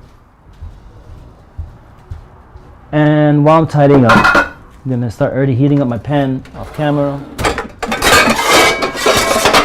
where all this lovely stuff is going to happen. The magic. You don't have to watch me clean up. Let's just get right to it. While I'm cleaning up off camera, and I'm doing this to buy time, because you know the onion and the marinade, they gotta get to know each other. They're just kind of new. This guy coming out of nowhere. Who is this? Yo, we were just chilling in the fridge. We got along really well. You know, like we formed that clique, right? Oh, that clique is nice. You know, like they're all like friends now. And all of a sudden, someone shows like, yo, who you, brah? Who you, brah? So I gotta let the red onion kind of like let him know that he's cool, you know. Let him know that he could hang. So yeah, he needs a few minutes to like get himself familiar with the boys. And there's not just them, everyone.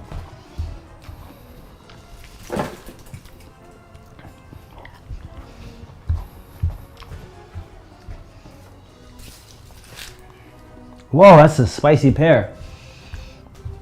Oh, I just chopped up some Madame Jeanette, those are the yellow peppers, on that cutting board.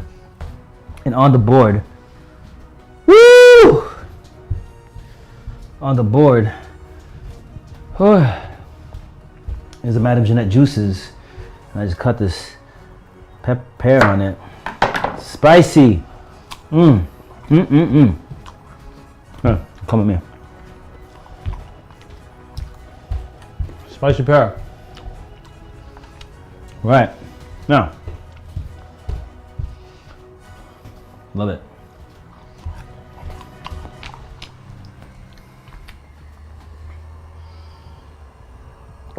You know what?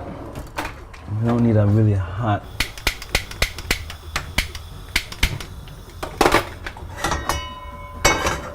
You can do it with this one instead.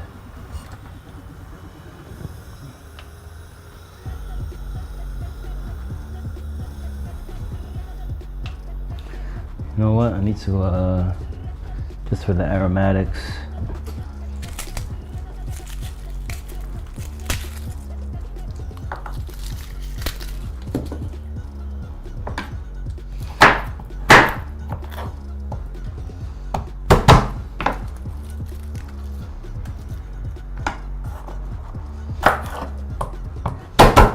Preparing of just a few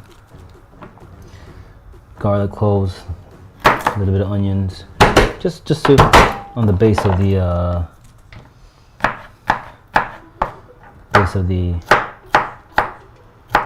oil. What oil, you may ask? Well, now the pan's hot, getting hot. Ooh, fudge.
So I know it took a long time to cook, so if you got like a couple hours to prepare, this is not your, your quick cooking, but at least do it in real time. There's so many cooking shows that do it in real time. You watch this back, we could do it together. Get all your recipes, get all your ingredients ready, right? I'll have that in the description at some point in time. Get all the ingredients ready. If you're wanting to cook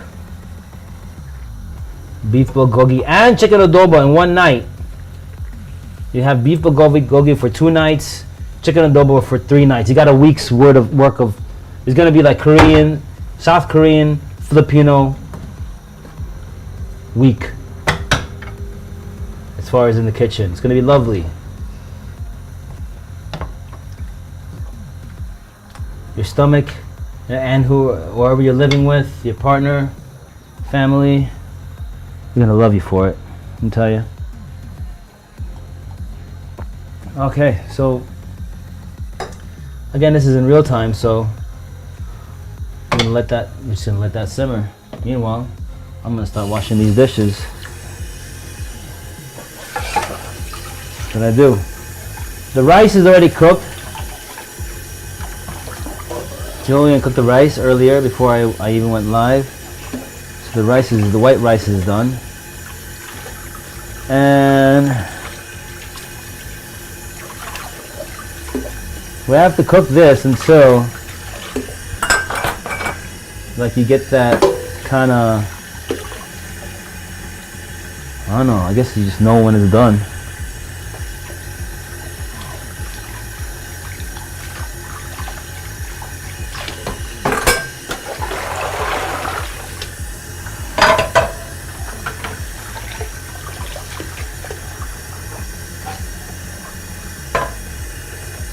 I mean, this is probably not, well, okay, hold on. So let's just do it.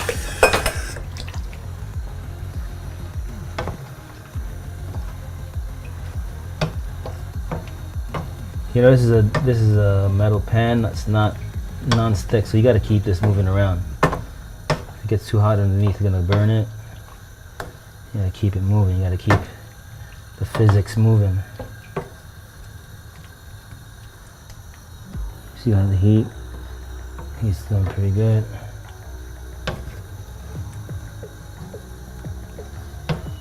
When you leave it open, you let the steam comes out, the heat comes out, so it doesn't like.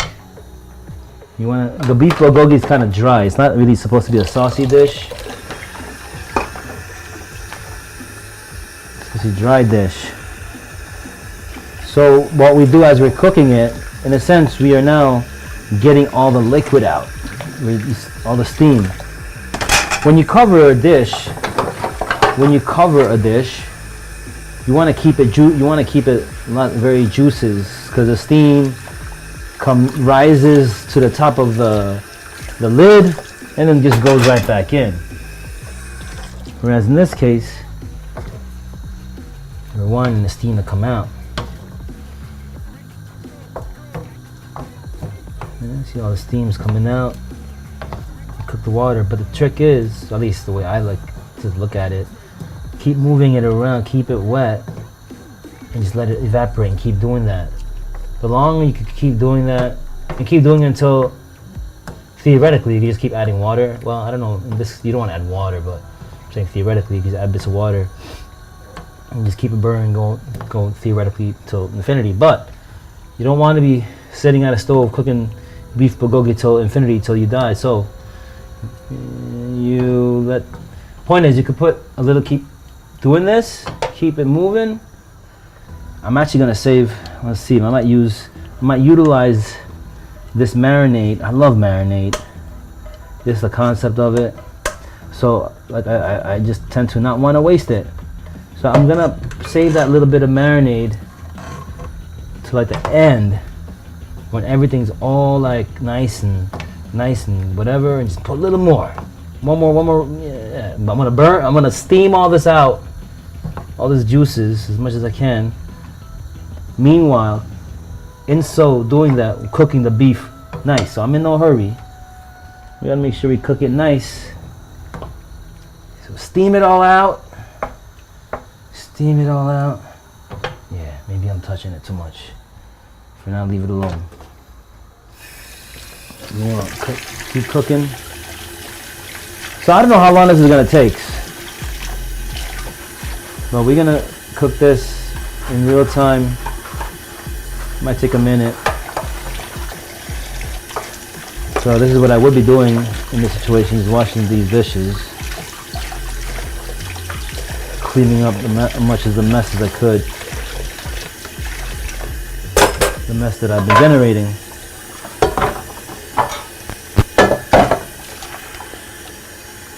Meanwhile, looking back over there, checking it out. After every few items, you gotta stop, check, make sure it's not burning underneath. That's important. You gotta keep it moving. It's the physics of everything. Keep it moving. Keep it moving. Keep it moving.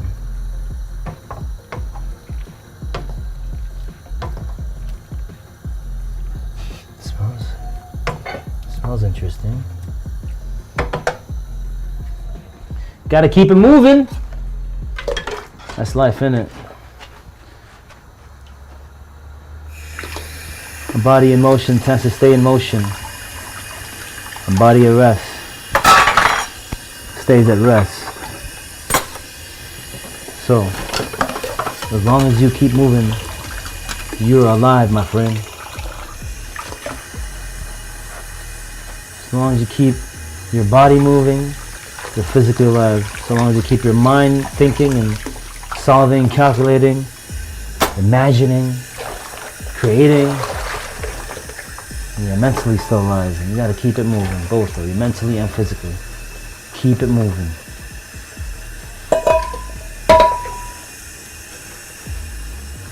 I'm gonna take naps, of course, in between. You need to stop when you're eating and shitting and sleeping. But apart from that, bruh.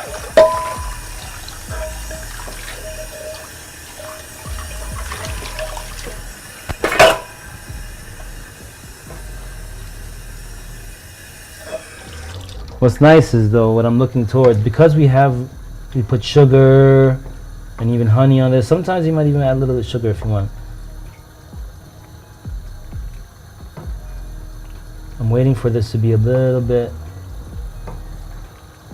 It's gonna be interesting. Like it might even change colors. Yeah, it's gonna change colors. I'm looking forward to that. Let me give you a little bit of a taste test. I'm just curious how it tastes.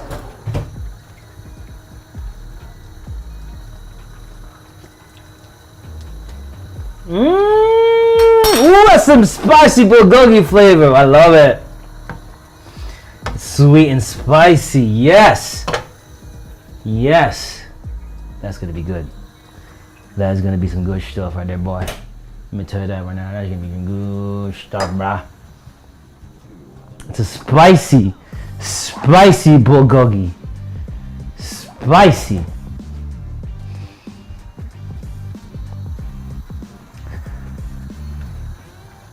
What I can do now is make some coffee. Or no, tea. Make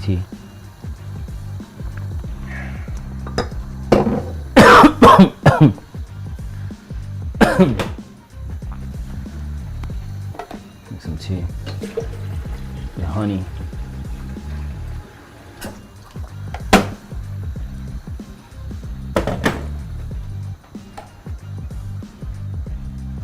Am I done with this?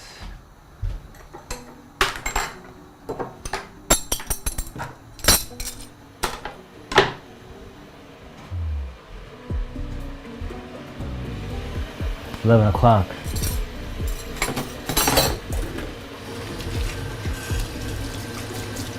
Super late dinner.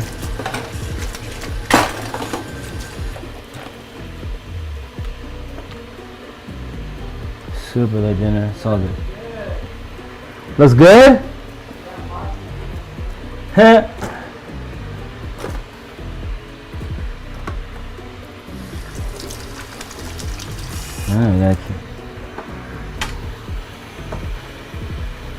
Well, we're gonna cook this until we evaporate this sauce. And the sauce is evaporating through the meat and out. Ooh! I could double up on the meat, and the amount that I cook, I could double on the meat in the future. I didn't make that much meat because this is actually just for tonight. Because tomorrow we're having adobo. Like, so this is gonna be like one enough for one night's worth. But if I'm making bulgogi in the future, I could totally double up on the meat here. You see what I'm saying? And have enough for 2 nights or even 3 nights. Who knows? Triple up on the meat, 3 nights. What's gonna get nice though is you can see when the meat the because of the sugar, I believe it's because of the sugar and it being cooked out, it's gonna start to kind of caramelize.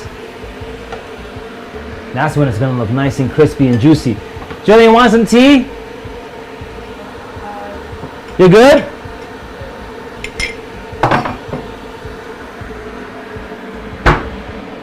Oh yeah, so we're gonna make some tea. What kind of tea we're having today? Here's my tea. Here we go. We're getting this right here. It's a ginseng, green tea, ginseng green tea. But I do that shit. It's a bit special what I do. Not special, but just whatever.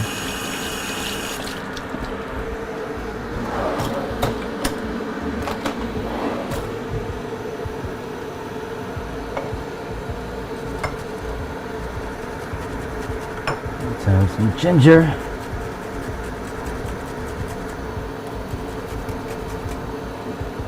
I like to have my daily dose of ginger.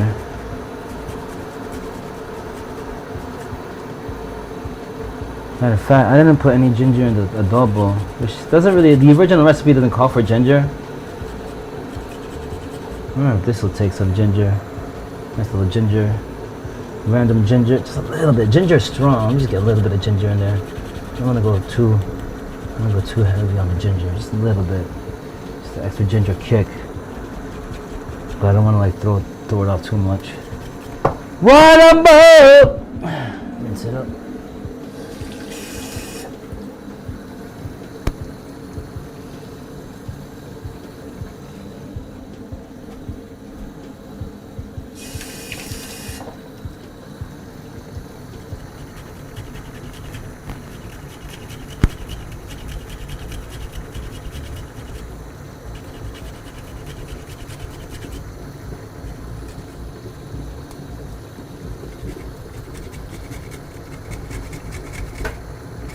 Oh, my teaser.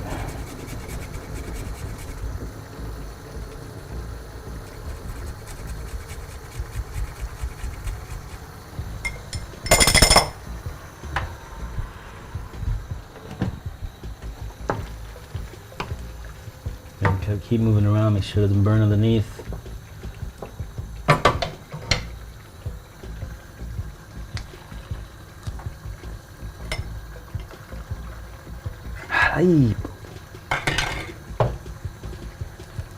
Alright, got the ginger, ginseng. I gotta have my daily dose of ginger every day. I don't waste nothing.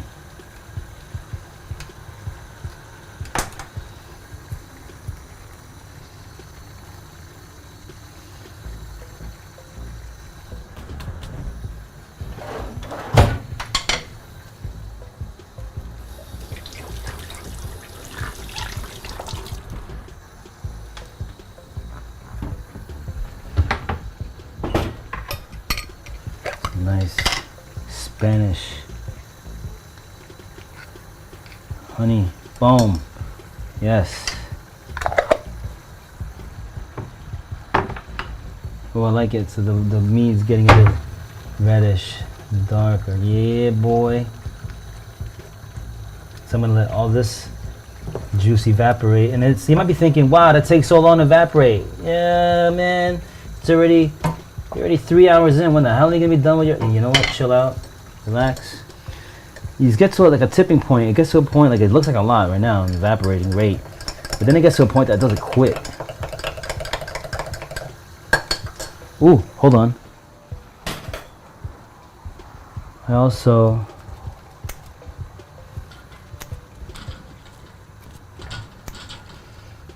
got some fresh mints today.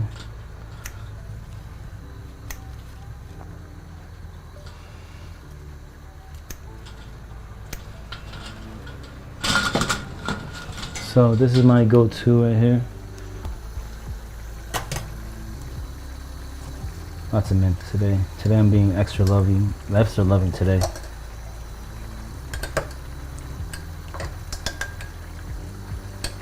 Amen. Extra love, extra love, extra love.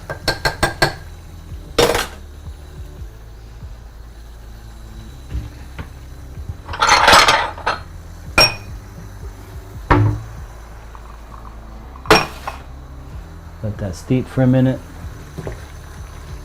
You gotta put this higher. Come on, man.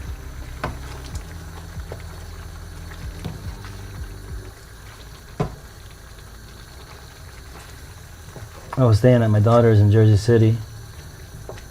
And she got one of them stoves where it's like electric. It's like a, I don't even know. It's like a glass, not a glass, but it's like a flat surface of sorts. And I like the fire. Me personally, I like the fire. I like to see the fire. But I gotta say, her that thing with the electric, that gets hot quick. It's like you put it on, boiling. Takes a bit of getting used to. I personally like the fire, but I gotta say, like on that stove, I probably would have been done with this already by now.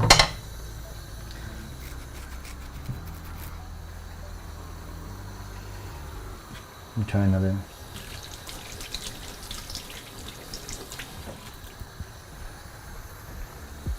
See how this is.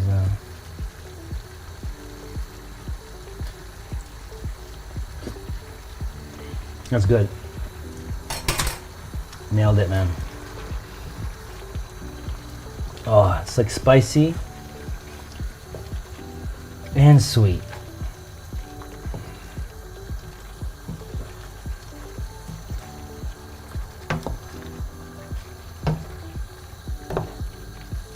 You come to my house, you better be ready for that spice. Don't be coming here.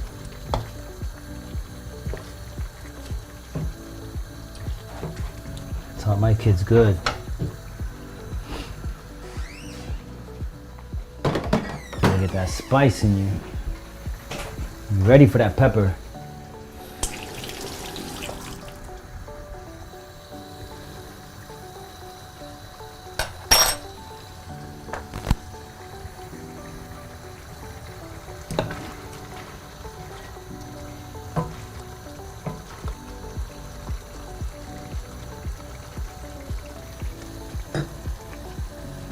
Might as well put this in now. I'll wait another minute. I'll wait a few minutes.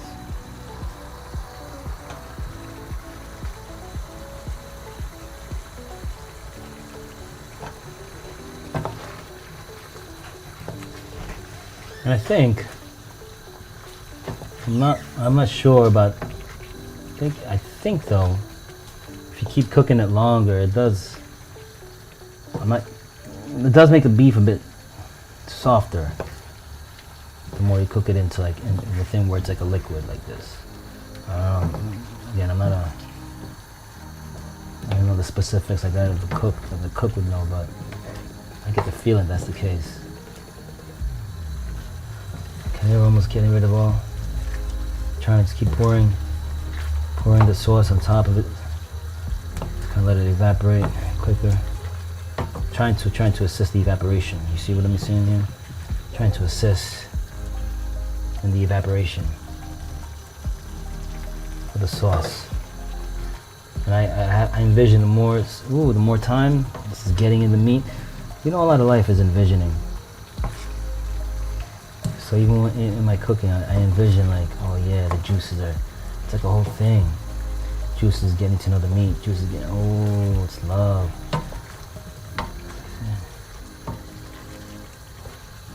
For every turn, for every mix, for every like that, whatever you call it, jumba. For every jumba, this is love. This is more. This is flavor.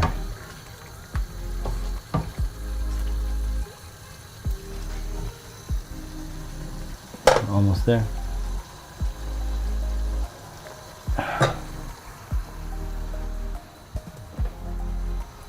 Again, this was the for tomorrow or the day after. Premium cane vinegar. Datu piti, datu puti, datu puti. This is the real Filipino stuff right here. Kikkoman soy sauce. If you don't know, you don't know.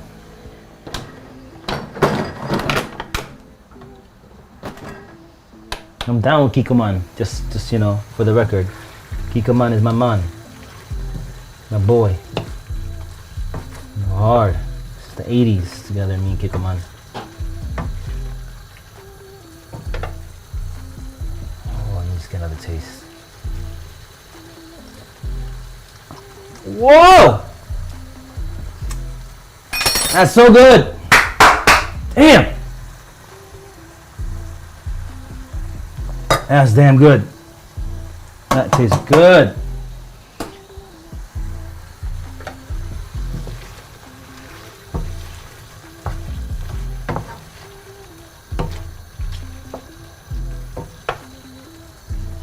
I'm gonna put this in there already. Rest of the marinade. Get it in there.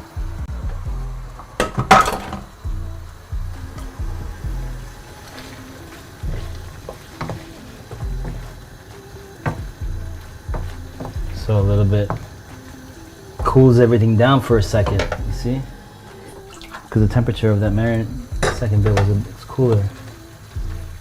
Kind of disruption. You know, I'm throwing a little bit of like innovation in my dish. You see what I'm saying? Two temperatures, like whoa, hot, cold, whoa.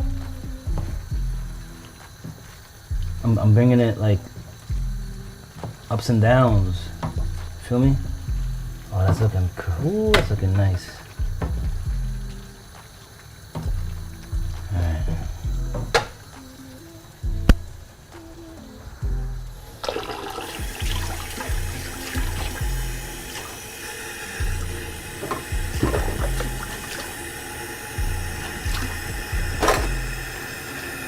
So that's what we did. The main thing is I've marinated the food for my next dish, which may be tomorrow or the day after. Chicken adobo, I marinated that, so that's ready to go. That's ready to get baked. All the loving juices and flavors are all chilling together now. That's ready to go. Ready for the flames, ready for the heat, for the alchemy. So now they're getting marination. Next step, alchemy. So we did that and we cooked dinner tonight. Beef bulgogi, which I think I get the impression that it's going to be quite delicious. Okay, here it is. See, this is the part I like of this dish. See how it's getting all like real? It's getting all evaporated now. Where it's like it's gonna start cooking now. This is the part I like actually. Everything before it's a bit boring, but when it gets like this, then it's gonna really transform into something so cool looking. Oh yeah.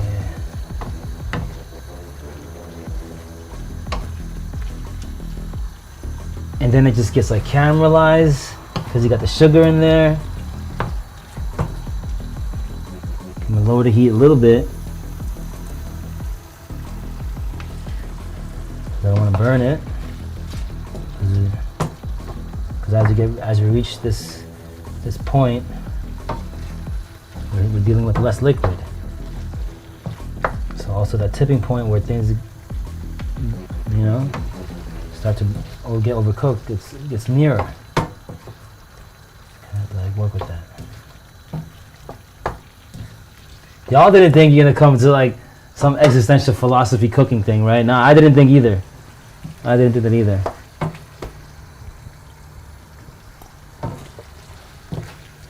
You know? You didn't think, I get existential on y'all with this beef bulgogi. What the fuck? Who's making existential beef bulgogi? No one else out here is making existential beef bulgogi.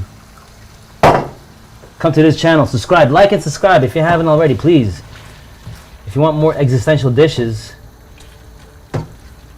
you know, you watch it, not only you get a delicious dish, it changes your life. Dishes that change your life, brah.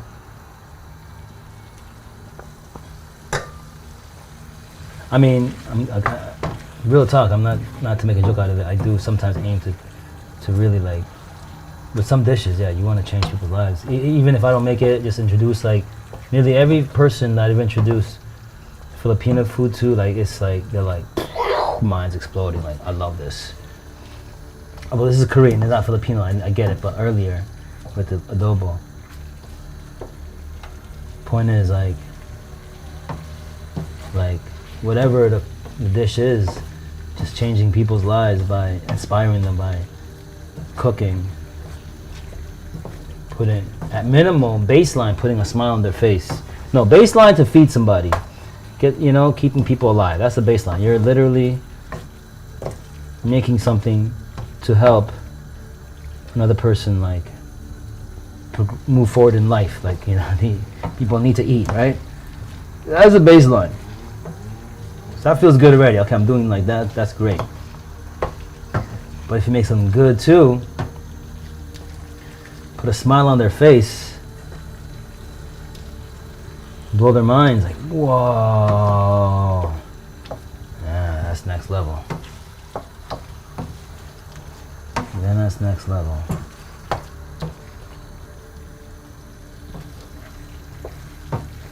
Oh, it's, you know, it's almost all evaporating. When I get to the point where all, like, most or all of the liquid's evaporated. Because it's not really a soupy dish. You see, like, not like adobo. Adobo gets kind of a bit soupy. A lot of sauce. This is more dry, but packed with flavor. And again, I feel like the more you just cooking that flavor right into the protein. I'm gonna try a small piece right here. Check out. I'm gonna have to check out the consistency. Ha ha ha! That's very hot. Okay.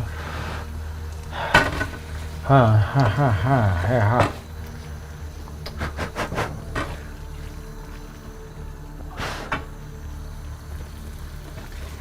Mmm. Mmm.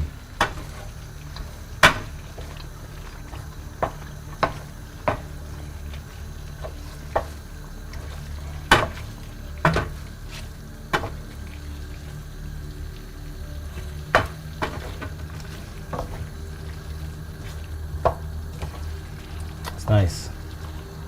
It's nice.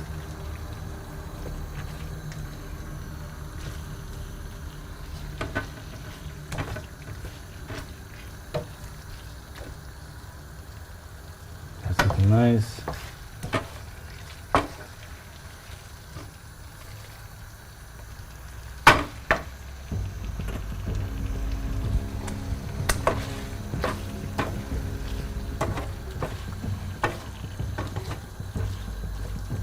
That's just nice.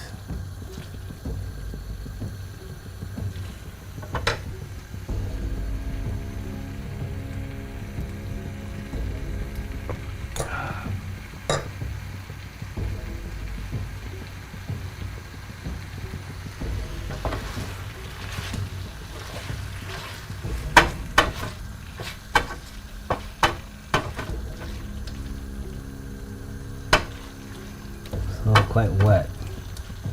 Still a bit wet for my taste. And dry it up a bit more. I want to caramelize a bit.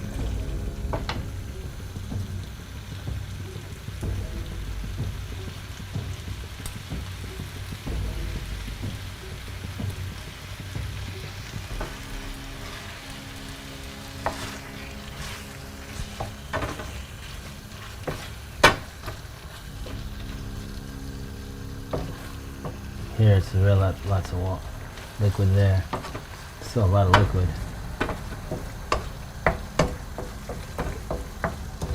Try something, put everything in the middle.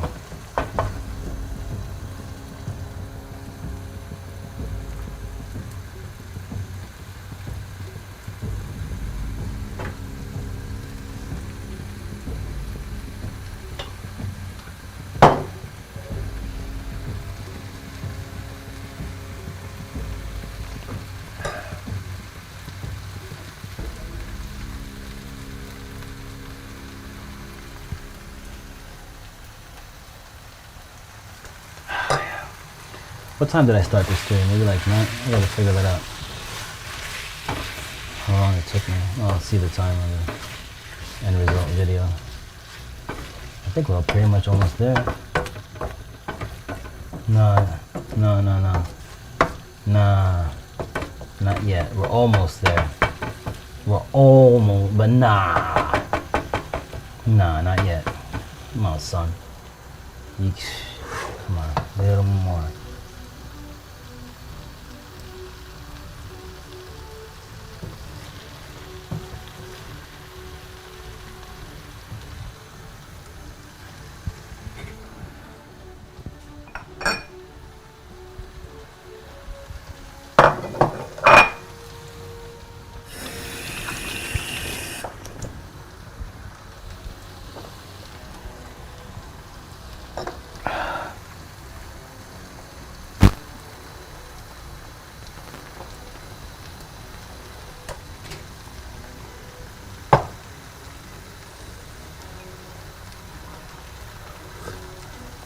Ah, yes.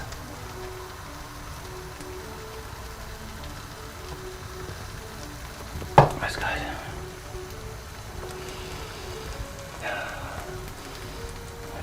My daughter taught me to like inhale your tea even while it's too hot.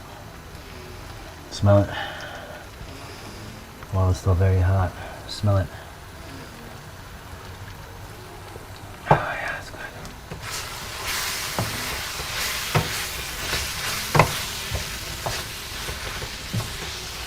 Almost there. Nah, yo. I want that shit on the edge. That's kind of like my style of cooking. I like to like get that right on the edge.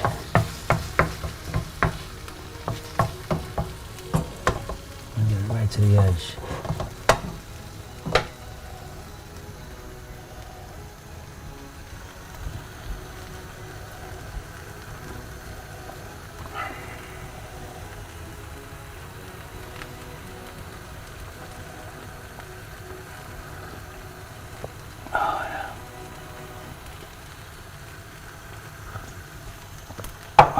That's good. I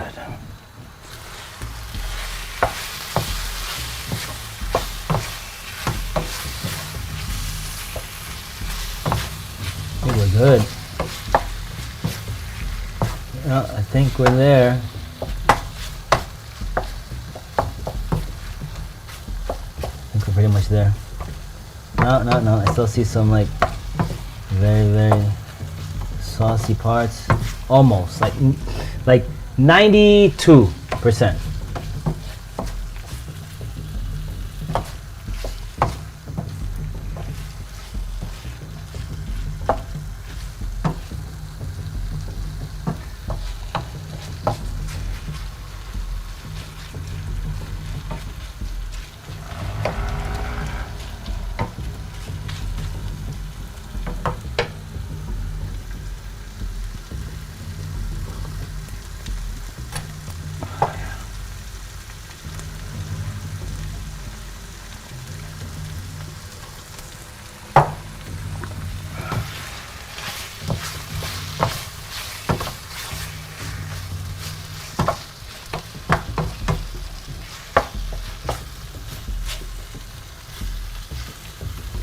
Like I almost want to see a bit of crispy, almost burnt edges, a little bit. Me personally.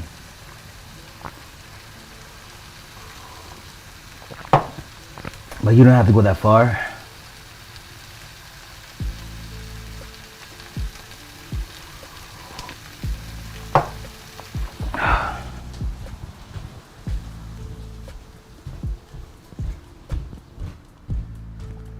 Gonna mute.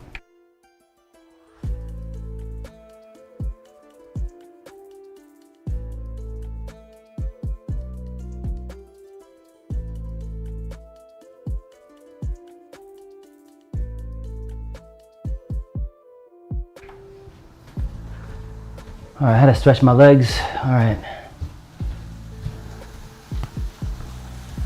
Yo, this is looking crispy. I think we're good. I'm feeling it. I'm feeling it. I'm feeling it. Take a small sample piece. See what's gooch. It's gonna be hot. Alright.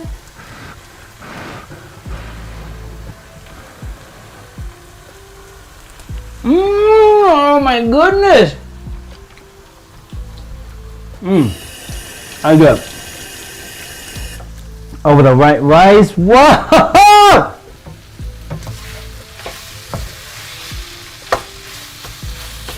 You see how it was so, you had so much sauce and now it's evaporated. Theoretically, you can have a lot of sauce. You can keep going until it's all evaporated. I think we're good. Alright, we good. I'm gonna turn this off now. Oh, excuse me. Headphone users. Probably was not nice to hear me sneeze like that, so loud. But boom! There it is, boys and girls. Oh yeah.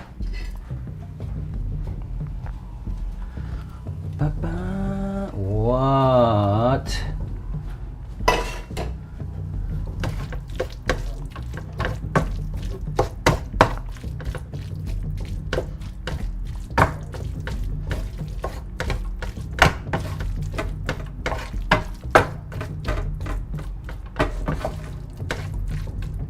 put the spring onions in there.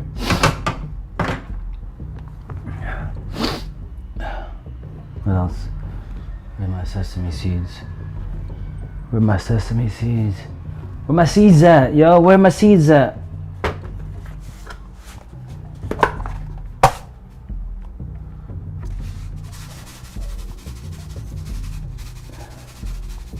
There it is. Mix that in.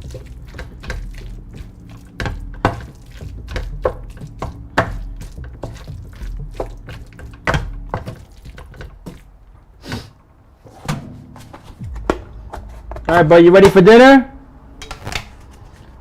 All right, I'm gonna make you a plate and I cut the stream. Boom, that's bulgogi, brah. That's bulgogi, brah.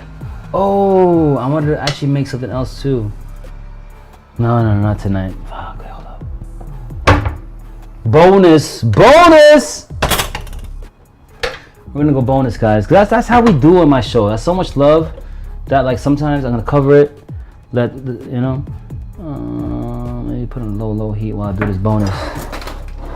Super low while I do bonus points. What's the bonus points? Well, let me tell you what the bonus points is. It's gonna be dope. You're gonna love this. This is why you come to the show, to get the real deal alpha bonus cooking stuff.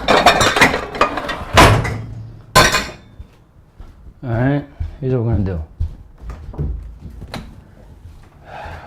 You gotta boil some water. Oh yeah, this might not be enough.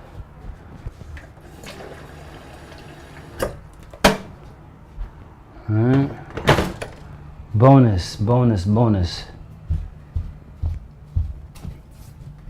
gonna make chicken. Spinach.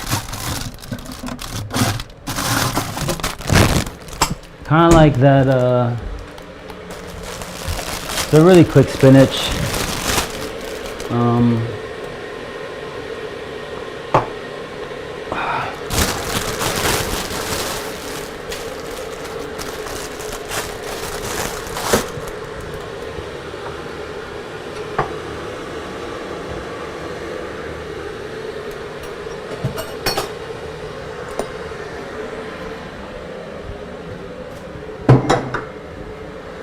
We're gonna make a really quick spinach.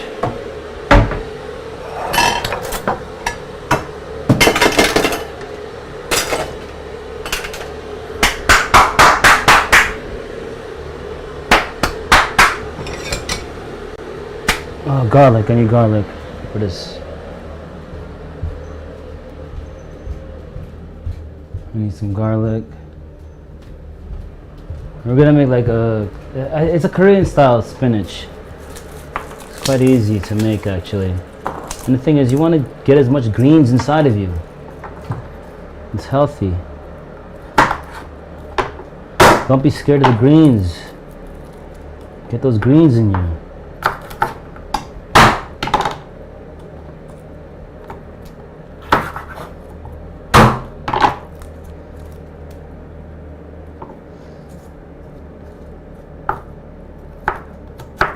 There's just some, actually no, I wanted to grate the garlic actually. It's true. I'll grate some of this. It's alright. It's gonna, yeah, it's alright. What do you, I for the spinach thing I usually want to grate it, but we'll just go with the chopped up, raw, hardcore. So now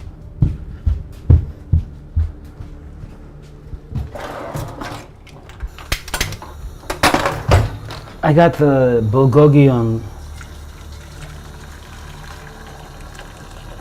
low heat, lowest possible here. Meanwhile, don't be Don't underestimate the heat. Keep moving it, keep moving it, keep moving it. Yeah?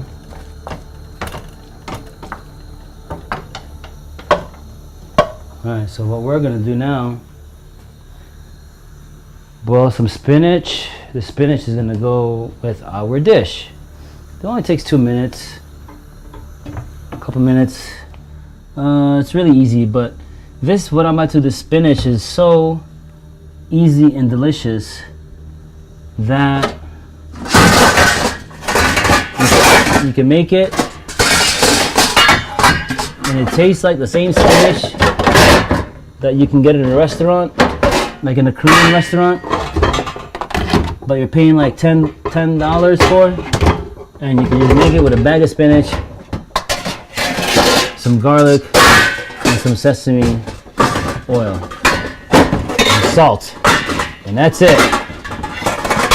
Now I'm gonna need to pay $10 for some fucking spinach. So I don't even mean to curse. I just want, when I'm talking about the topic about like just never mind. Spinach is good for you. I'm looking for the top of this pan. I can't seem to find it. Hence all this noise. Oh, got it.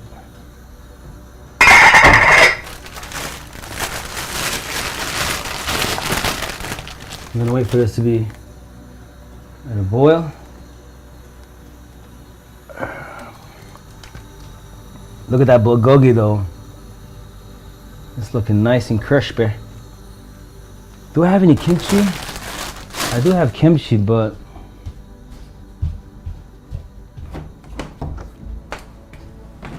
wonder if it's still good.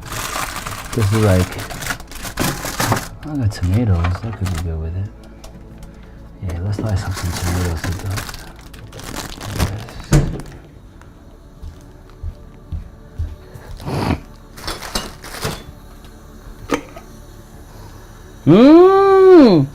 That smells good.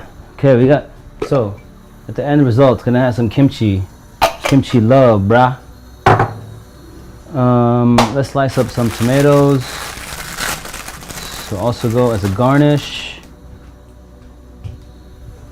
Not a garnish, but a little side. So we'll have spinach, tomatoes,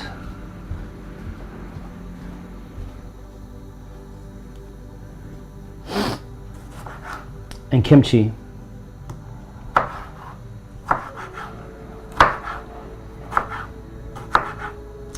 You know, I'm off camera right now, but I'm slicing up tomatoes.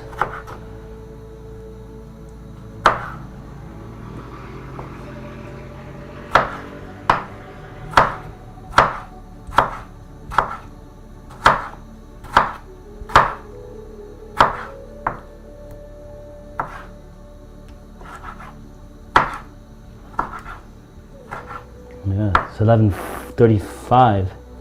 So maybe if we're lucky, we'll have dinner before midnight. All right, this is pretty much boiling. I'm confident in this boil. There's already washed spinach. I'll throw as much spinach. The spinach shrinks tremendously, so just get as much in there as you can. It's good for you. I want to get as much spinach in there Cause why not? Especially if it's delicious, why not get as much green goodness? Just get it in there. Get it all in there. I think that's good. Now we boil that for 2 minutes.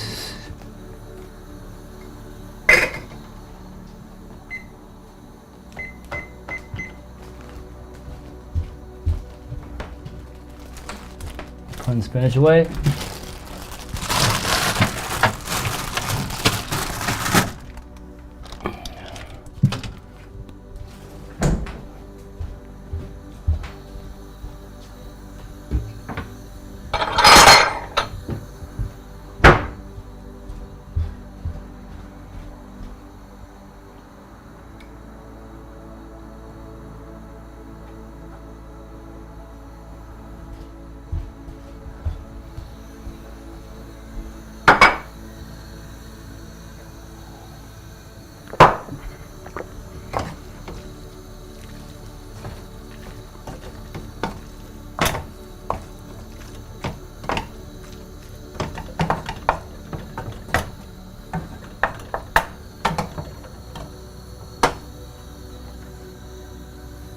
Okay, so we got. I think we're good.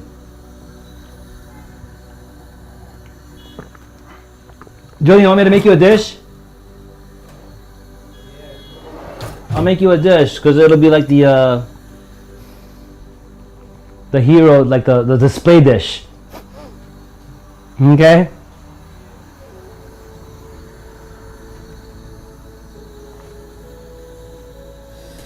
The hero shot. The money shot. I just eat this ginger. I eat it. Mmm.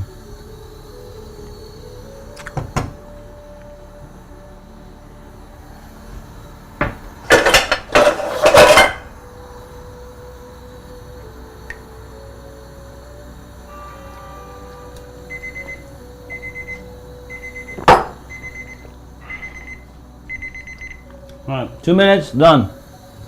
Turn it off. What do we got to do? A little bit of salt.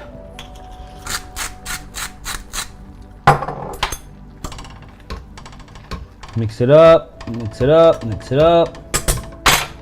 Gonna strain the water. I'm gonna strain the water out.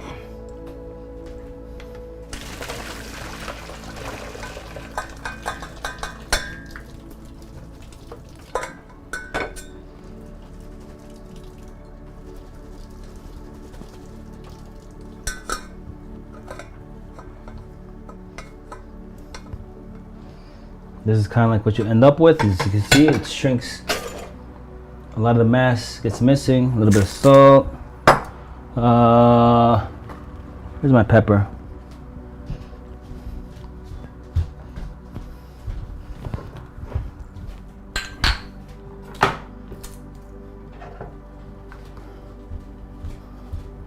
Now usually this is grinded garlic, but not today.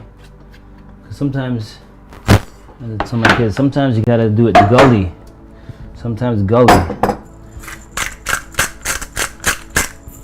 Oh, you're supposed to squeeze some of this water out. Alright! It's hot. Be careful. Woo! Sesame oil. Mix it all up. Ah, that's hot. That's very hot. That is very hot.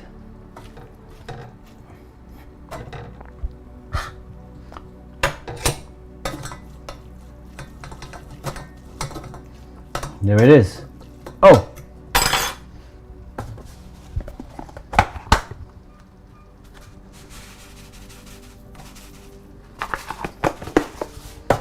There it is. Just kind of like spinach, Korean style sesame spinach. It's amazing, and it tastes amazing, and it's healthy. Forget about it. What else you need? Now this bulgogi is looking nice. I think we're ready to assemble. So I turn the heat off.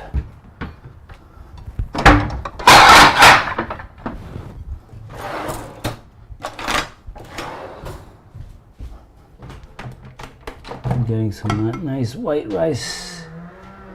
White rice.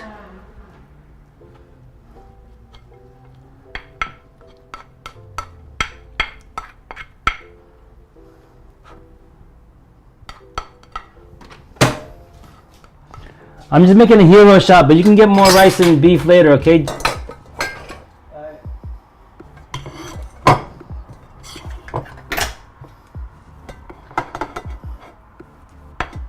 Alright.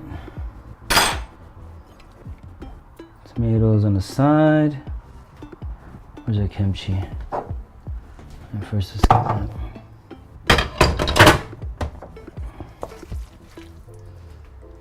Bulgogi. Nice bulgogi. Right.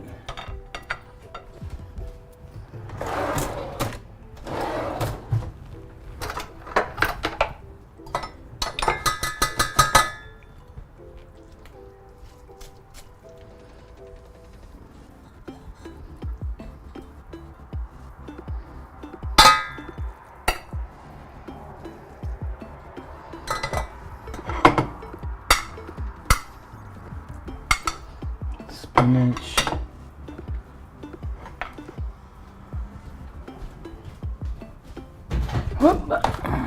And the kimchi.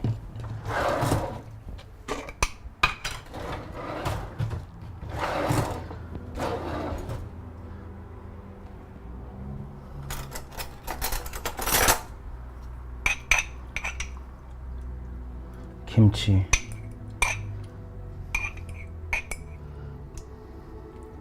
And for me, what I like to do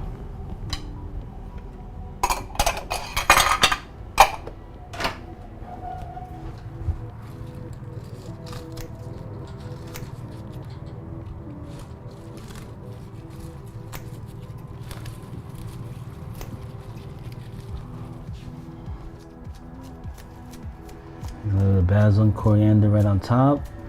Just a little bit extra love on there, you know. Boom, boom.